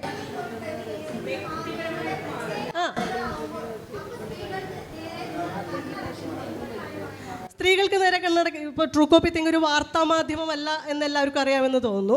അതിൽ ഡേ ടു ഡേ വാർത്തകൾ ചെയ്യുന്ന ഒരു സ്ഥാപനവുമല്ല. അത് കൃത്യമായിട്ട് നമ്മുടെ എഡിറ്റോറിയൽ ഡിസിഷൻ അനുസരിച്ച് ചെയ്യുന്ന, നമ്മൾ ക്യൂറേറ്റ് ചെയ്യുന്ന ലേഖനങ്ങളും ഇൻ്റർവ്യൂസും എല്ലാം കൂടെ വരുന്നൊരു സംഗതിയാണ്. തെറ്റിദ്ധാരണകളുടെ പുറത്താണ് ഷഹനാസ് സംസാരിക്കുന്നത് എന്നെനിക്ക് തോന്നുന്നു. VR സുധീഷ് എന്നല്ല, MT വാസുദേവൻ നായർ പറഞ്ഞാലും അങ്ങനെ ഒരു റെക്കമെൻഡേഷൻ്റെ പുറത്ത് എഡിറ്റ് ചെയ്ത് ലേഖനങ്ങൾ വരുന്നൊരു സ്ഥാപനമല്ല ട്രൂ കോപ്പി തിങ് എന്ന് പറയാനും കൂടി ഞാൻ ആഗ്രഹിക്കുകയാണ്. ഓക്കെ, എനിക്ക് ചോദിക്കാനുള്ളത്, ഷിതേനെ ഞാൻ ആദ്യമായിട്ട് ഒരു അവാർഡ് വാങ്ങാൻ പോകുമ്പോഴാണ് കാണുന്നത്. അപ്പോൾ കോഴിക്കോട് റെയിൽവേ സ്റ്റേഷനിൽ ചിരിച്ചുകൊണ്ട് കെട്ടിപ്പിടിച്ചിട്ടാണ് ആ അവാർഡ് വാങ്ങാൻ പോകുന്നത്. ഇന്ന് ഞാൻ റെയിൽവേ സ്റ്റേഷനിൽ എന്നെ ഇറങ്ങി ഷിതയും ആ കാറിലുണ്ട്. ഷിത വളരെ കാമായിട്ട് ഇരുന്ന അന്ന് കണ്ട കെട്ടിപ്പിടുത്തവും ഇല്ല, ആ ഒരു സ്നേഹം ഇതുമില്ല. എന്നിട്ട് ഞാനും ഷിത ഒരുമിച്ച് ഭക്ഷണം കഴിക്കാൻ പോയപ്പോൾ ഷിത പറഞ്ഞു, എനിക്ക് തൃശ്ശൂർ വരാൻ പേടിയാണ്, ഇവിടെയുള്ള ആളുകൾ ചിലപ്പോൾ എന്നെ നോക്കും, ശ്രദ്ധിക്കും എന്നുള്ളത്. ഇന്ന് സാരി ഉടുക്കാൻ പറഞ്ഞപ്പോൾ സാരി ഉടുത്തില്ല. അപ്പോൾ ഒരാളുടെ ജീവിതത്തെ, അതായത് അന്ന് ചിരിച്ച് കണ്ട ഷിത ഇന്ന് ഇവിടെ ഇരിക്കുന്നത് വളരെയധികം ആകുലതയോട് കൂടിയിട്ടാണ്. അതൊരു സോഷ്യൽ മീഡിയ അറ്റാക്കിനൊക്കപ്പുറം സ്വന്തം ജീവിതത്തിലേക്ക് ഒരാളുകൾ കടന്നു വരുന്നു. ഇപ്പം അപർണ ആയാലും ഞാൻ റിപ്പോർട്ടിൽ വർക്ക് ചെയ്യുമ്പോൾ ഞാൻ പോയിട്ടുണ്ട്. ഒരു ഉണക്ക കാറും ഉണ്ട്, ഒരു 5-6 കസാരയുള്ള സ്ഥലമാണ്. ഇപ്പോൾ ഈ അടുത്ത് ഞാൻ പോയപ്പോൾ ബെൻസ് കാറ് മുറ്റത്തുണ്ട്, ഒരു 5-6 ക്യാമറയുണ്ട്, വലിയ വലിയ ലൈറ്റുകളുണ്ട്, 3 ഫ്ലോറാണ് ഇപ്പോൾ ഫുള്ള് റിപ്പോർട്ടറിൻ്റെ സ്റ്റുഡിയോ. ഇപ്പോൾ മലിനാണെങ്കിലും മാതൃഭൂമി നെറ്റ് പോകുന്നു, ഞാൻ മാതൃഭൂമിയിൽ കോളം ചെയ്തിരുന്ന ആളുകളാണ്. നിങ്ങളൊക്കെ പറയുന്നത് ഒരേ കാര്യമാണ്, ഈ പറയുന്ന കാര്യങ്ങൾ. പക്ഷെ ഞാൻ ചോദിക്കുന്നത്, നമ്മൾ ഇനി എന്ത് എഴുതണം, പ്രത്യേകിച്ച് മാധ്യമ സംസ്കാരം ഇങ്ങനെ ആയിരിക്കണമെന്ന് ചിലപ്പോൾ അവർ വിലയിരുത്താൻ പോകും. മൂലധനം, ഇൻഫ്രാസ്ട്രക്ചർ, ഡ്രസ് കോഡ്, ലാൻഡ്, ഇതൊക്കെ അവരുടെ കൈപ്പിടിയിൽ ഒതുങ്ങുന്ന ആളില്ല. നിങ്ങളിപ്പോൾ ഒളിച്ചിട്ടൊരു സ്ഥാപനം നിങ്ങൾ തുടങ്ങി, അപ്പു ആണെങ്കിൽ ഒരു സ്ഥാപനം തുടങ്ങി. അപ്പോൾ ഈ വളരെ ശക്തമായി സംസാരിക്കുന്ന മാധ്യമപ്രവർത്തകർ സ്വതന്ത്രമായിട്ടുള്ള ഓരോ കാര്യങ്ങൾ ചെയ്തു തുടങ്ങി. ഈ ഒളിച്ചൊളിച്ച് ഇനി എവിടേക്കാണ് നമുക്ക് ഇനി സ്ഥലം കിട്ടുക എന്നുള്ളത് ഒന്ന് പറഞ്ഞാൽ നന്നായിരുന്നു. എവിടം വരെ നമുക്ക് പോകാൻ പറ്റും?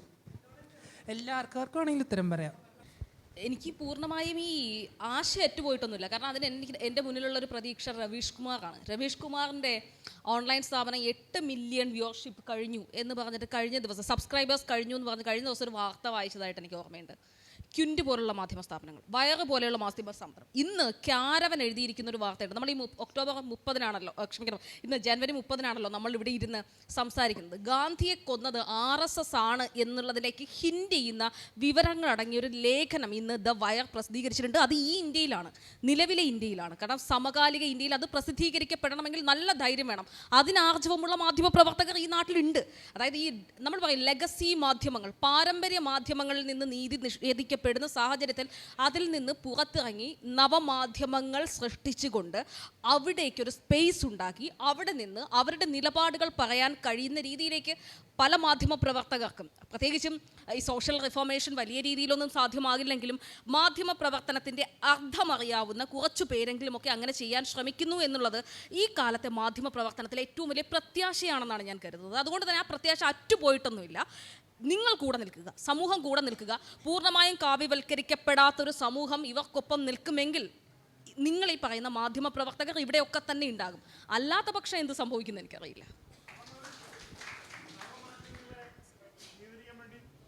നവമാധ്യമങ്ങളെ നിയന്ത്രിക്കാൻ വേണ്ടിയുള്ള നിയമം വരുന്നുണ്ട്. അതിനുശേഷം ഈ രവീഷിൻ്റെയും മറ്റും ഗതി എന്താകും? ഈ പറയുന്നത് പോലെ ബ്രോഡ്കാസ്റ്റ് മിനിസ്ട്രി ഈ പറയുന്ന മാധ്യമങ്ങളെ നിയന്ത്രിക്കാനും ഈ പറയുന്ന സമാനമായ സാഹചര്യമുണ്ട്. ഈ 2024 കഴിയുന്ന സമയത്ത് രാജ്യം വിടണം എന്നുള്ളതിനെക്കുറിച്ച് വളരെ സജീവമായി ആലോചിച്ചുകൊണ്ടിരിക്കുന്ന ഒരാളാണ് ഞാൻ. കാരണം ഈ പ്രത്യാശ പറയുമ്പോൾ പോലും ഒരു വിസ എടുത്ത് വെക്കണം എന്ന് പറഞ്ഞിട്ടുണ്ട് പല സുഹൃത്തുക്കളോടും. കാരണം ഈ പറഞ്ഞ 2024 കഴിയുന്നതോടുകൂടി നവമാധ്യമങ്ങളിൽ ഉണ്ടാകാൻ പോകുന്ന നിയന്ത്രണങ്ങൾ, അത് മാത്രമല്ല ഇപ്പോൾ മണ്ഡല ചേച്ചിയൊക്കെ ഈ പറയുന്ന നവമാധ്യമത്തിൻ്റെ ഭാഗമായി വർക്ക് ചെയ്യുന്നത് കൊണ്ട് അവർക്ക് അറിയാവുന്ന ചില കാര്യങ്ങളുണ്ട്. ഫേസ്ബുക്ക് ഉൾപ്പെടെയുള്ള മാധ്യമങ്ങളെ നമുക്ക് വിശ്വസിക്കാൻ കഴിയില്ല. നമ്മൾ കൊടുക്കുന്ന വാർത്തകൾ പല ദിവസങ്ങളിലും ചില ഹാഷ്ടാഗുകൾ പല ദിവസങ്ങളിലും താഴ്ത്തിയിടും, അതായത് സപ്രസ് ചെയ്യപ്പെടുന്ന ഒരു സാഹചര്യം ഉണ്ടാവാറുണ്ട്. ഏറ്റവും വലിയ എക്സാമ്പിളാണ് ഈ 22-ാം തീയതി. ബേസിക്കലി ഒരു ടെക്നിക്കൽ ബാക്ക്ഗ്രൗണ്ട് എനിക്കുള്ളത് കൊണ്ട്, ഐ മീൻ IT ബാക്ക്ഗ്രൗണ്ട് ഉള്ളത് കൊണ്ട് ഈ കഴിഞ്ഞ 22-ാം തീയതി വളരെ കൗതുകത്തോടു കൂടിയാണ് കോൺസ്റ്റിറ്റ്യൂഷൻ എന്ന് പറയുന്ന ഒരു വാക്ക് എങ്ങനെയാണ് ഫേസ്ബുക്ക് കൈകാര്യം ചെയ്യുന്നത് എന്നുള്ളതിനെക്കുറിച്ച് നോക്കിയത്. ഫേസ്ബുക്ക് അന്ന് ഡൗൺ ചെയ്തിരിക്കുകയാണ്. ഈ പറയുന്ന കോൺസ്റ്റിറ്റ്യൂഷൻ എന്ന് പറയുന്ന വാക്കിനെ അന്ന് ഫേസ്ബുക്ക് ഡൗൺ ചെയ്തിരിക്കുന്ന ദിവസമാണ്. ബൃന്ദാക്കാരായിട്ട് അന്ന് ബുൾഡോസർ വിഷയം ഉണ്ടായ ഓർമ്മയില്ലേ? ബുൾഡോസറിന് മുന്നിൽ ബൃന്ദാക്കാരായിട്ട് നിന്ന ദിവസങ്ങളിൽ ഡൗൺ ചെയ്തിരുന്ന 2 വാക്കുകൾ ബൃന്ദാക്കാരാട്ടെന്നും ബുൾഡോസർ രാജ് എന്നുമുള്ള 2 വാക്കുകൾ ഡൗൺ ചെയ്തിരുന്നു ഫേസ്ബുക്ക്. അപ്പോൾ ഈ പറയുന്ന സാഹചര്യം ഇപ്പോഴും ഈ രാജ്യത്ത് നിലനിൽക്കുന്നുണ്ട്. പക്ഷേ അതിനെയൊക്കെ നമ്മൾ അടിയന്തരാവസ്ഥ കാലത്തും മാധ്യമപ്രവർത്തനം ചെയ്തിട്ടില്ലേ? അത്രയേ ഉള്ളൂ. ഇതിലിപ്പോൾ ശീതൾ പറഞ്ഞ കാര്യത്തിൽ മാധ്യമങ്ങൾ എതിർക്കുന്ന ശബ്ദങ്ങളെയൊക്കെ ഒതുക്കാനുള്ള സമീപനം അത് പലപ്പോഴും ഞാൻ ജോലി ചെയ്യുന്ന മീഡിയ 1 എന്ന് പറയുന്ന സ്ഥാപനം അതിൻ്റെ ഇരയാണ്. കൃത്യമായിട്ട് അറിയാം നമുക്ക് എങ്ങനെയായിരുന്നു അതിനെ എന്ത് കാരണത്താലാണ് എന്ന് ചോദിച്ചാൽ ഒരു കാരണവും ഇല്ലാതെ ഒരു സ്ഥാപനം കുറച്ചു കാലത്തേക്ക് അടച്ചുപൂട്ടപ്പെടുകയാണ്. അവിടെ ഉണ്ടായിരുന്ന ആളുകൾ എന്താണ് കാരണമെന്നറിയാതെ നിൽക്കുകയാണ്. പിന്നീട് അത് കോടതിയിൽ പോകുന്നു, അതൊരു വലിയ വിധിയായി മാറുന്നു. ഒരു തലയ്ക്കടിയേറ്റ പോലെയുള്ളൊരു വിധി കൂടിയായിരുന്നു അത് എന്നുള്ളതാണ്. എന്തായാലും നമുക്ക് അത്തരത്തിലുള്ളൊരു നീതിന്യായ സംവിധാനങ്ങളിലൊക്കെ വിശ്വസിച്ചുകൊണ്ടാണ് പോകുന്നത്. ഇപ്പം നവമാധ്യമങ്ങളെ നിയന്ത്രിക്കാനുള്ള കാര്യം, നവമാധ്യമങ്ങളെ നിയന്ത്രിക്കേണ്ട ഒരു കാര്യം, കാരണം സ്വയം നിയന്ത്രിക്കാത്ത ഒരുപാട് നവമാധ്യമങ്ങളുണ്ട്. ഇപ്പം നമുക്ക് എല്ലാ നവമാധ്യമങ്ങളും അല്ലെങ്കിൽ സോഷ്യൽ മീഡിയയിൽ ഉൾപ്പെടുന്ന യൂട്യൂബ് ചാനൽ, ഓൺലൈൻ ചാനലുകൾ എന്ന് പറയുന്ന എല്ലാ മാധ്യമങ്ങളെയും ഒന്നും നമുക്ക് കണ്ണടച്ച് വിശ്വസിക്കാൻ പറ്റില്ല. സംഘടിതമായി അല്ലെങ്കിൽ പ്രൊപ്പഗണ്ട വെച്ചുകൊണ്ട് വളർന്നു വരുന്ന അത്തരത്തിലുള്ള ഓൺലൈൻ മാധ്യമങ്ങളുണ്ട്. അതിനെ ഇപ്പോൾ അപർണ പറഞ്ഞ പോലെ നമ്മളെല്ലാവരും ഒരു സൊസൈറ്റി ഉണ്ടല്ലോ, ആ സൊസൈറ്റി അതിനെ നേരിടുക എന്നുള്ളത് മാത്രമാണ്. മനസ്സിലായി? അല്ല, അത് അവയെ നിയന്ത്രിക്കുക എന്നുള്ളതല്ല ലക്ഷ്യം എന്നുള്ളത് നമുക്ക് എല്ലാവർക്കും അറിയാം. ഇവിടെ കൂടിയിരിക്കുന്ന എല്ലാവർക്കും അറിയാം എന്തുകൊണ്ടാണ് അത്തരത്തിലുള്ള ഒരു നിയമം വരുന്നത് എന്നുള്ളത്. അത് അവർക്കെതിരെ ഉയർത്തുന്ന ഒരു ശബ്ദത്തെ അടിച്ചമർത്തുക, ഒരു സിംഗിൾ ശബ്ദമാണെങ്കിൽ പോലും അതിനെ ഇല്ലാതാക്കുക എന്നുള്ള ലക്ഷ്യത്തോടു കൂടി മാത്രമാണ് അങ്ങനെ ഒരു കാര്യത്തിലേക്ക് വരുന്നത്. പക്ഷെ അത് നടപ്പാവില്ല എന്ന് നമ്മൾ പ്രതീക്ഷിക്കുകയാണ്. എല്ലാം ഒരു പ്രതീക്ഷയായിക്കൊണ്ടിരിക്കുകയാണ്. ഇപ്പം ഇനി 2024 ഇലക്ഷൻ വരികയാണ്, തെരഞ്ഞെടുപ്പ് വരികയാണ്. നമ്മളൊക്കെ സംസാരിക്കുമ്പോൾ ഇന്നിപ്പോൾ ഞാൻ രാവിലെ ശീതളിൻ്റെ അടുത്ത് തന്നെയാണ് സംസാരിച്ചപ്പോൾ നമ്മളിതാ പറഞ്ഞു, ഇങ്ങനെ പോവുകയാണെങ്കിൽ നമുക്കൊരു പ്രതീക്ഷയും വേണ്ട, ഈ 2024 ഒരു പ്രതീക്ഷയും വേണ്ട എന്നുള്ള കാര്യത്തിലേക്ക് നമ്മൾ പറഞ്ഞുകൊണ്ടിരിക്കുക. പക്ഷെ എന്നാൽ പോലും നമുക്ക് മുന്നിലൊരു പ്രതീക്ഷയുണ്ടല്ലോ, എന്നാലും എവിടെയോ ഒരു പ്രകാശം ഉണ്ടല്ലോ എന്ന് പറയുന്നത് പോലെയുള്ളൊരു കാലഘട്ടത്തിലൂടെയാണ് നമ്മൾ ജീവിച്ചു പോകുന്നത്.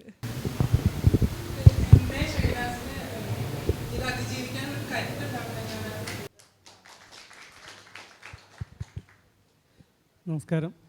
പിന്നെ ഷിതയോടാണ് എൻ്റെ ചോദ്യം. അതിന് മുമ്പ് ആഡ് ഓൺ ചെയ്യാനുള്ള 2 കാര്യങ്ങൾ. ഞാനൊരു മാധ്യമപ്രവർത്തകനാണ്, തൃശ്ശൂരിലാണ് വർക്ക് ചെയ്യുന്നത്. ഇപ്പോൾ കഴിഞ്ഞ ദിവസം ഉണ്ടായ ഒരു അനുഭവം എന്തെന്ന് വെച്ച് കഴിഞ്ഞാൽ, ഈ നമ്മുടെ സുരേഷ് ഗോപിയുടെ മകളുടെ കല്യാണമായിട്ട് ബന്ധപ്പെട്ടുള്ള വിഷ്വൽസ് എടുക്കാൻ വേണ്ടിയിട്ട് പോയ മാധ്യമപ്രവർത്തകർക്ക് പുള്ളി ഒരു സീറ്റ് ബോക്സ് കൊടുത്തു. ഒരെണ്ണേ ഉള്ളൂ. അത് ഞങ്ങളിങ്ങനെ കൂടെ നിൽക്കുന്ന ഒരാളെ വിളിച്ചിട്ട് കൊടുത്തിട്ട് പറഞ്ഞു, നിങ്ങളെല്ലാവരും ഇവിടെ തല്ലുണ്ടാക്കരുത്, കൊണ്ടുവച്ച് കഴിച്ചു. തൊലി ഉരിഞ്ഞു പോയി. കാരണം അത്രയും അല്ല ഇത്. അപ്പോൾ ഇതാണ് അവസ്ഥ. ഇനി രണ്ടാമതൊരു സംഭവം, താനൊന്നും മിണ്ടിയില്ലെന്ന് അദ്ദേഹം ചോദിച്ചില്ലേ, അതിനുള്ള ഉത്തരം പറയാം. ഈ കുറച്ച് വർഷങ്ങളായിട്ട് റിപ്പോർട്ടർ ഫീൽഡിലുള്ളതുകൊണ്ട് ഈ നമ്മൾ പ്രസ് മീറ്റുകളിലും അതേപോലെ ഈ മൈക്ക് വെക്കുന്ന പരിപാടികളിലൊക്കെ ചെന്ന് കഴിഞ്ഞാൽ സംഘപരിവാർ നേതാക്കളോട് അനിഷ്ടകരമായിട്ടുള്ളൊരു ചോദ്യം ചോദിച്ചാൽ ആദ്യം പേര് ചോദിക്കും. ഇപ്പോൾ തുഷാർ വെള്ളാപ്പള്ളി എനിക്ക് ഓർമ്മയുണ്ട്, പിന്നെ കണിച്ചുകുളങ്ങര വെച്ച് നടത്തിയിട്ടുള്ളൊരു പ്രസ് മീറ്റിൽ ഇതുപോലെ ക്വസ്റ്റ്യൻ ചോദിച്ചപ്പോൾ നമ്മളോട് പേരും സ്ഥാപനവും ചോദിക്കും. പിന്നെ അത് വെച്ചിട്ടുള്ള പരിപാടികളാണ്. ഞാൻ മാധ്യമത്തിലെ സീനിയർ സബ് എഡിറ്ററാണ്. എൻ്റെ പേര് നിസാർ എന്നാണ്. അപ്പോൾ ഏകദേശം എല്ലാവർക്കും ക്ലിയർ ആയിട്ടുണ്ടാവും. അപ്പോൾ ഈ നിലയ്ക്കിപ്പോൾ സൂര്യ, സുജിയും അപർണയും അവരുടെ സ്ഥാപനങ്ങളിൽ നിന്ന് എങ്ങനെയാണ് കൃത്യമായിട്ട് അതിനുശേഷം എന്താ സംഭവിച്ചെന്നുള്ളത് വ്യക്തമാക്കിയിട്ടുണ്ട്. അപ്പോൾ ഈ ഒരു ഇൻസിഡൻറ്റ് ഉണ്ടായതിനു ശേഷം ഷിതയ്ക്ക് മീഡിയ വണ്ണിൽ നിന്ന് കിട്ടിയ സപ്പോർട്ട് എങ്ങനെയായിരുന്നു എന്നൊന്ന് വ്യക്തമാക്കിയാൽ കൊള്ളാം. മാധ്യമപ്രവർത്തകരുടെ ഏകദേശം എല്ലാവർക്കും വ്യക്തമായിട്ടുണ്ടാവും. കാരണം അതിൻ്റെ വീഡിയോയും അതിനുശേഷം സൂര്യയുടെ അനുഭവം നമ്മൾ വളരെ വ്യക്തമായിട്ടുണ്ട്. കാരണം ഒരാൾ പോലും ആ കുട്ടിയെ സപ്പോർട്ട് ചെയ്തിട്ട്, അപ്പോൾ അത് ഒരു തുടക്കമല്ല. നേരത്തെ മനിലേച്ചി സൂചിപ്പിച്ചതുപോലെ ഒരു അഖിലാഖ് ഉണ്ടായപ്പോൾ നമ്മളെല്ലാവരും ഞെട്ടിയായിരുന്നു. പിന്നീട് അതിന് ശേഷം വന്ന ആരുടെയും പേരുകൾ നമുക്കറിയില്ല. 100 കണക്കിന് അഖിലാഖുമാർ വന്നു, ആർക്കും ഒരു ഞെട്ടലില്ല. ഒരു മുസ്ലിം കുട്ടിയെ ഹിന്ദു കുട്ടികളെ കൊണ്ട് തല്ലിച്ചപ്പോൾ നമ്മൾ ഞെട്ടി. പക്ഷേ ഇനി അതിന് തുടർച്ചയായിട്ട് വരുമ്പോഴൊന്നും നമ്മൾ ഞെട്ടാൻ പോണില്ല. ഈ ഏഷ്യാനെറ്റ് ന്യൂസിലെ ഒരു കുട്ടിക്ക് സമാന അനുഭവം കൊല്ലത്ത് വെച്ചിട്ടുണ്ടായിട്ടുണ്ട്. BJP പ്രോഗ്രാം റിപ്പോർട്ട് ചെയ്യാൻ പോയപ്പോൾ ആ കുട്ടിയെ തള്ളി പുറത്താക്കുന്നുണ്ട്. അപ്പോൾ അതുകൊണ്ട് ഇനിയിപ്പോൾ പിന്നെ സൂര്യയുടെ സംഭവമോ ഷിതയുടെയോ ഒന്നും മാധ്യമപ്രവർത്തകർക്കോ പൊതുസമൂഹത്തിനോ ഒന്നും യാതൊരു ഞെട്ടലും ഉണ്ടാക്കില്ല. അപ്പോൾ അതുകൊണ്ട് ഷിതയ്ക്ക് സ്ഥാപനത്തിൽ നിന്നെങ്കിലും ശക്തമായ ഒരു സപ്പോർട്ട് കിട്ടിയിട്ടുണ്ടോ എന്ന് അറിഞ്ഞാൽ കൊള്ളാം. ഈ വിഷയം വന്ന സമയത്ത് സ്വാഭാവികമായിട്ടും നമുക്കറിയാലോ, നമ്മുടെ സ്ഥാപനത്തിലും അത് ചർച്ചയാവും. അപ്പോൾ എന്നോട് ആ സ്ഥാപനത്തിൽ നിന്ന് ചോദിച്ചത് എന്താണ് ഷിതയുടെ നിലപാടെന്നുള്ള. ഷിത എങ്ങനെയാണ് ഇതിനെ നേരിടാൻ പോകുന്നത്? അത് വിട്ടുകളയാണോ അതോ കേസുമായിട്ട് മുന്നോട്ട് പോവുകയാണോ?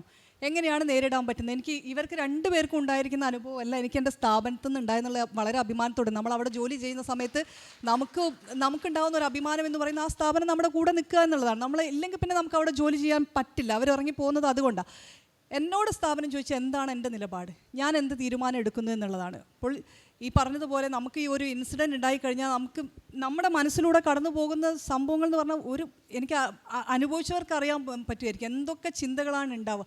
അപ്പോൾ ഇത് കേസ് കൊടുത്തു കഴിഞ്ഞാൽ ഞാൻ നേരിടാൻ പോകുന്ന പ്രശ്നങ്ങളെപ്പറ്റി ഞാൻ ആ സമയത്ത് ഒട്ടും ചിന്തിച്ചിട്ടേ ഇല്ല.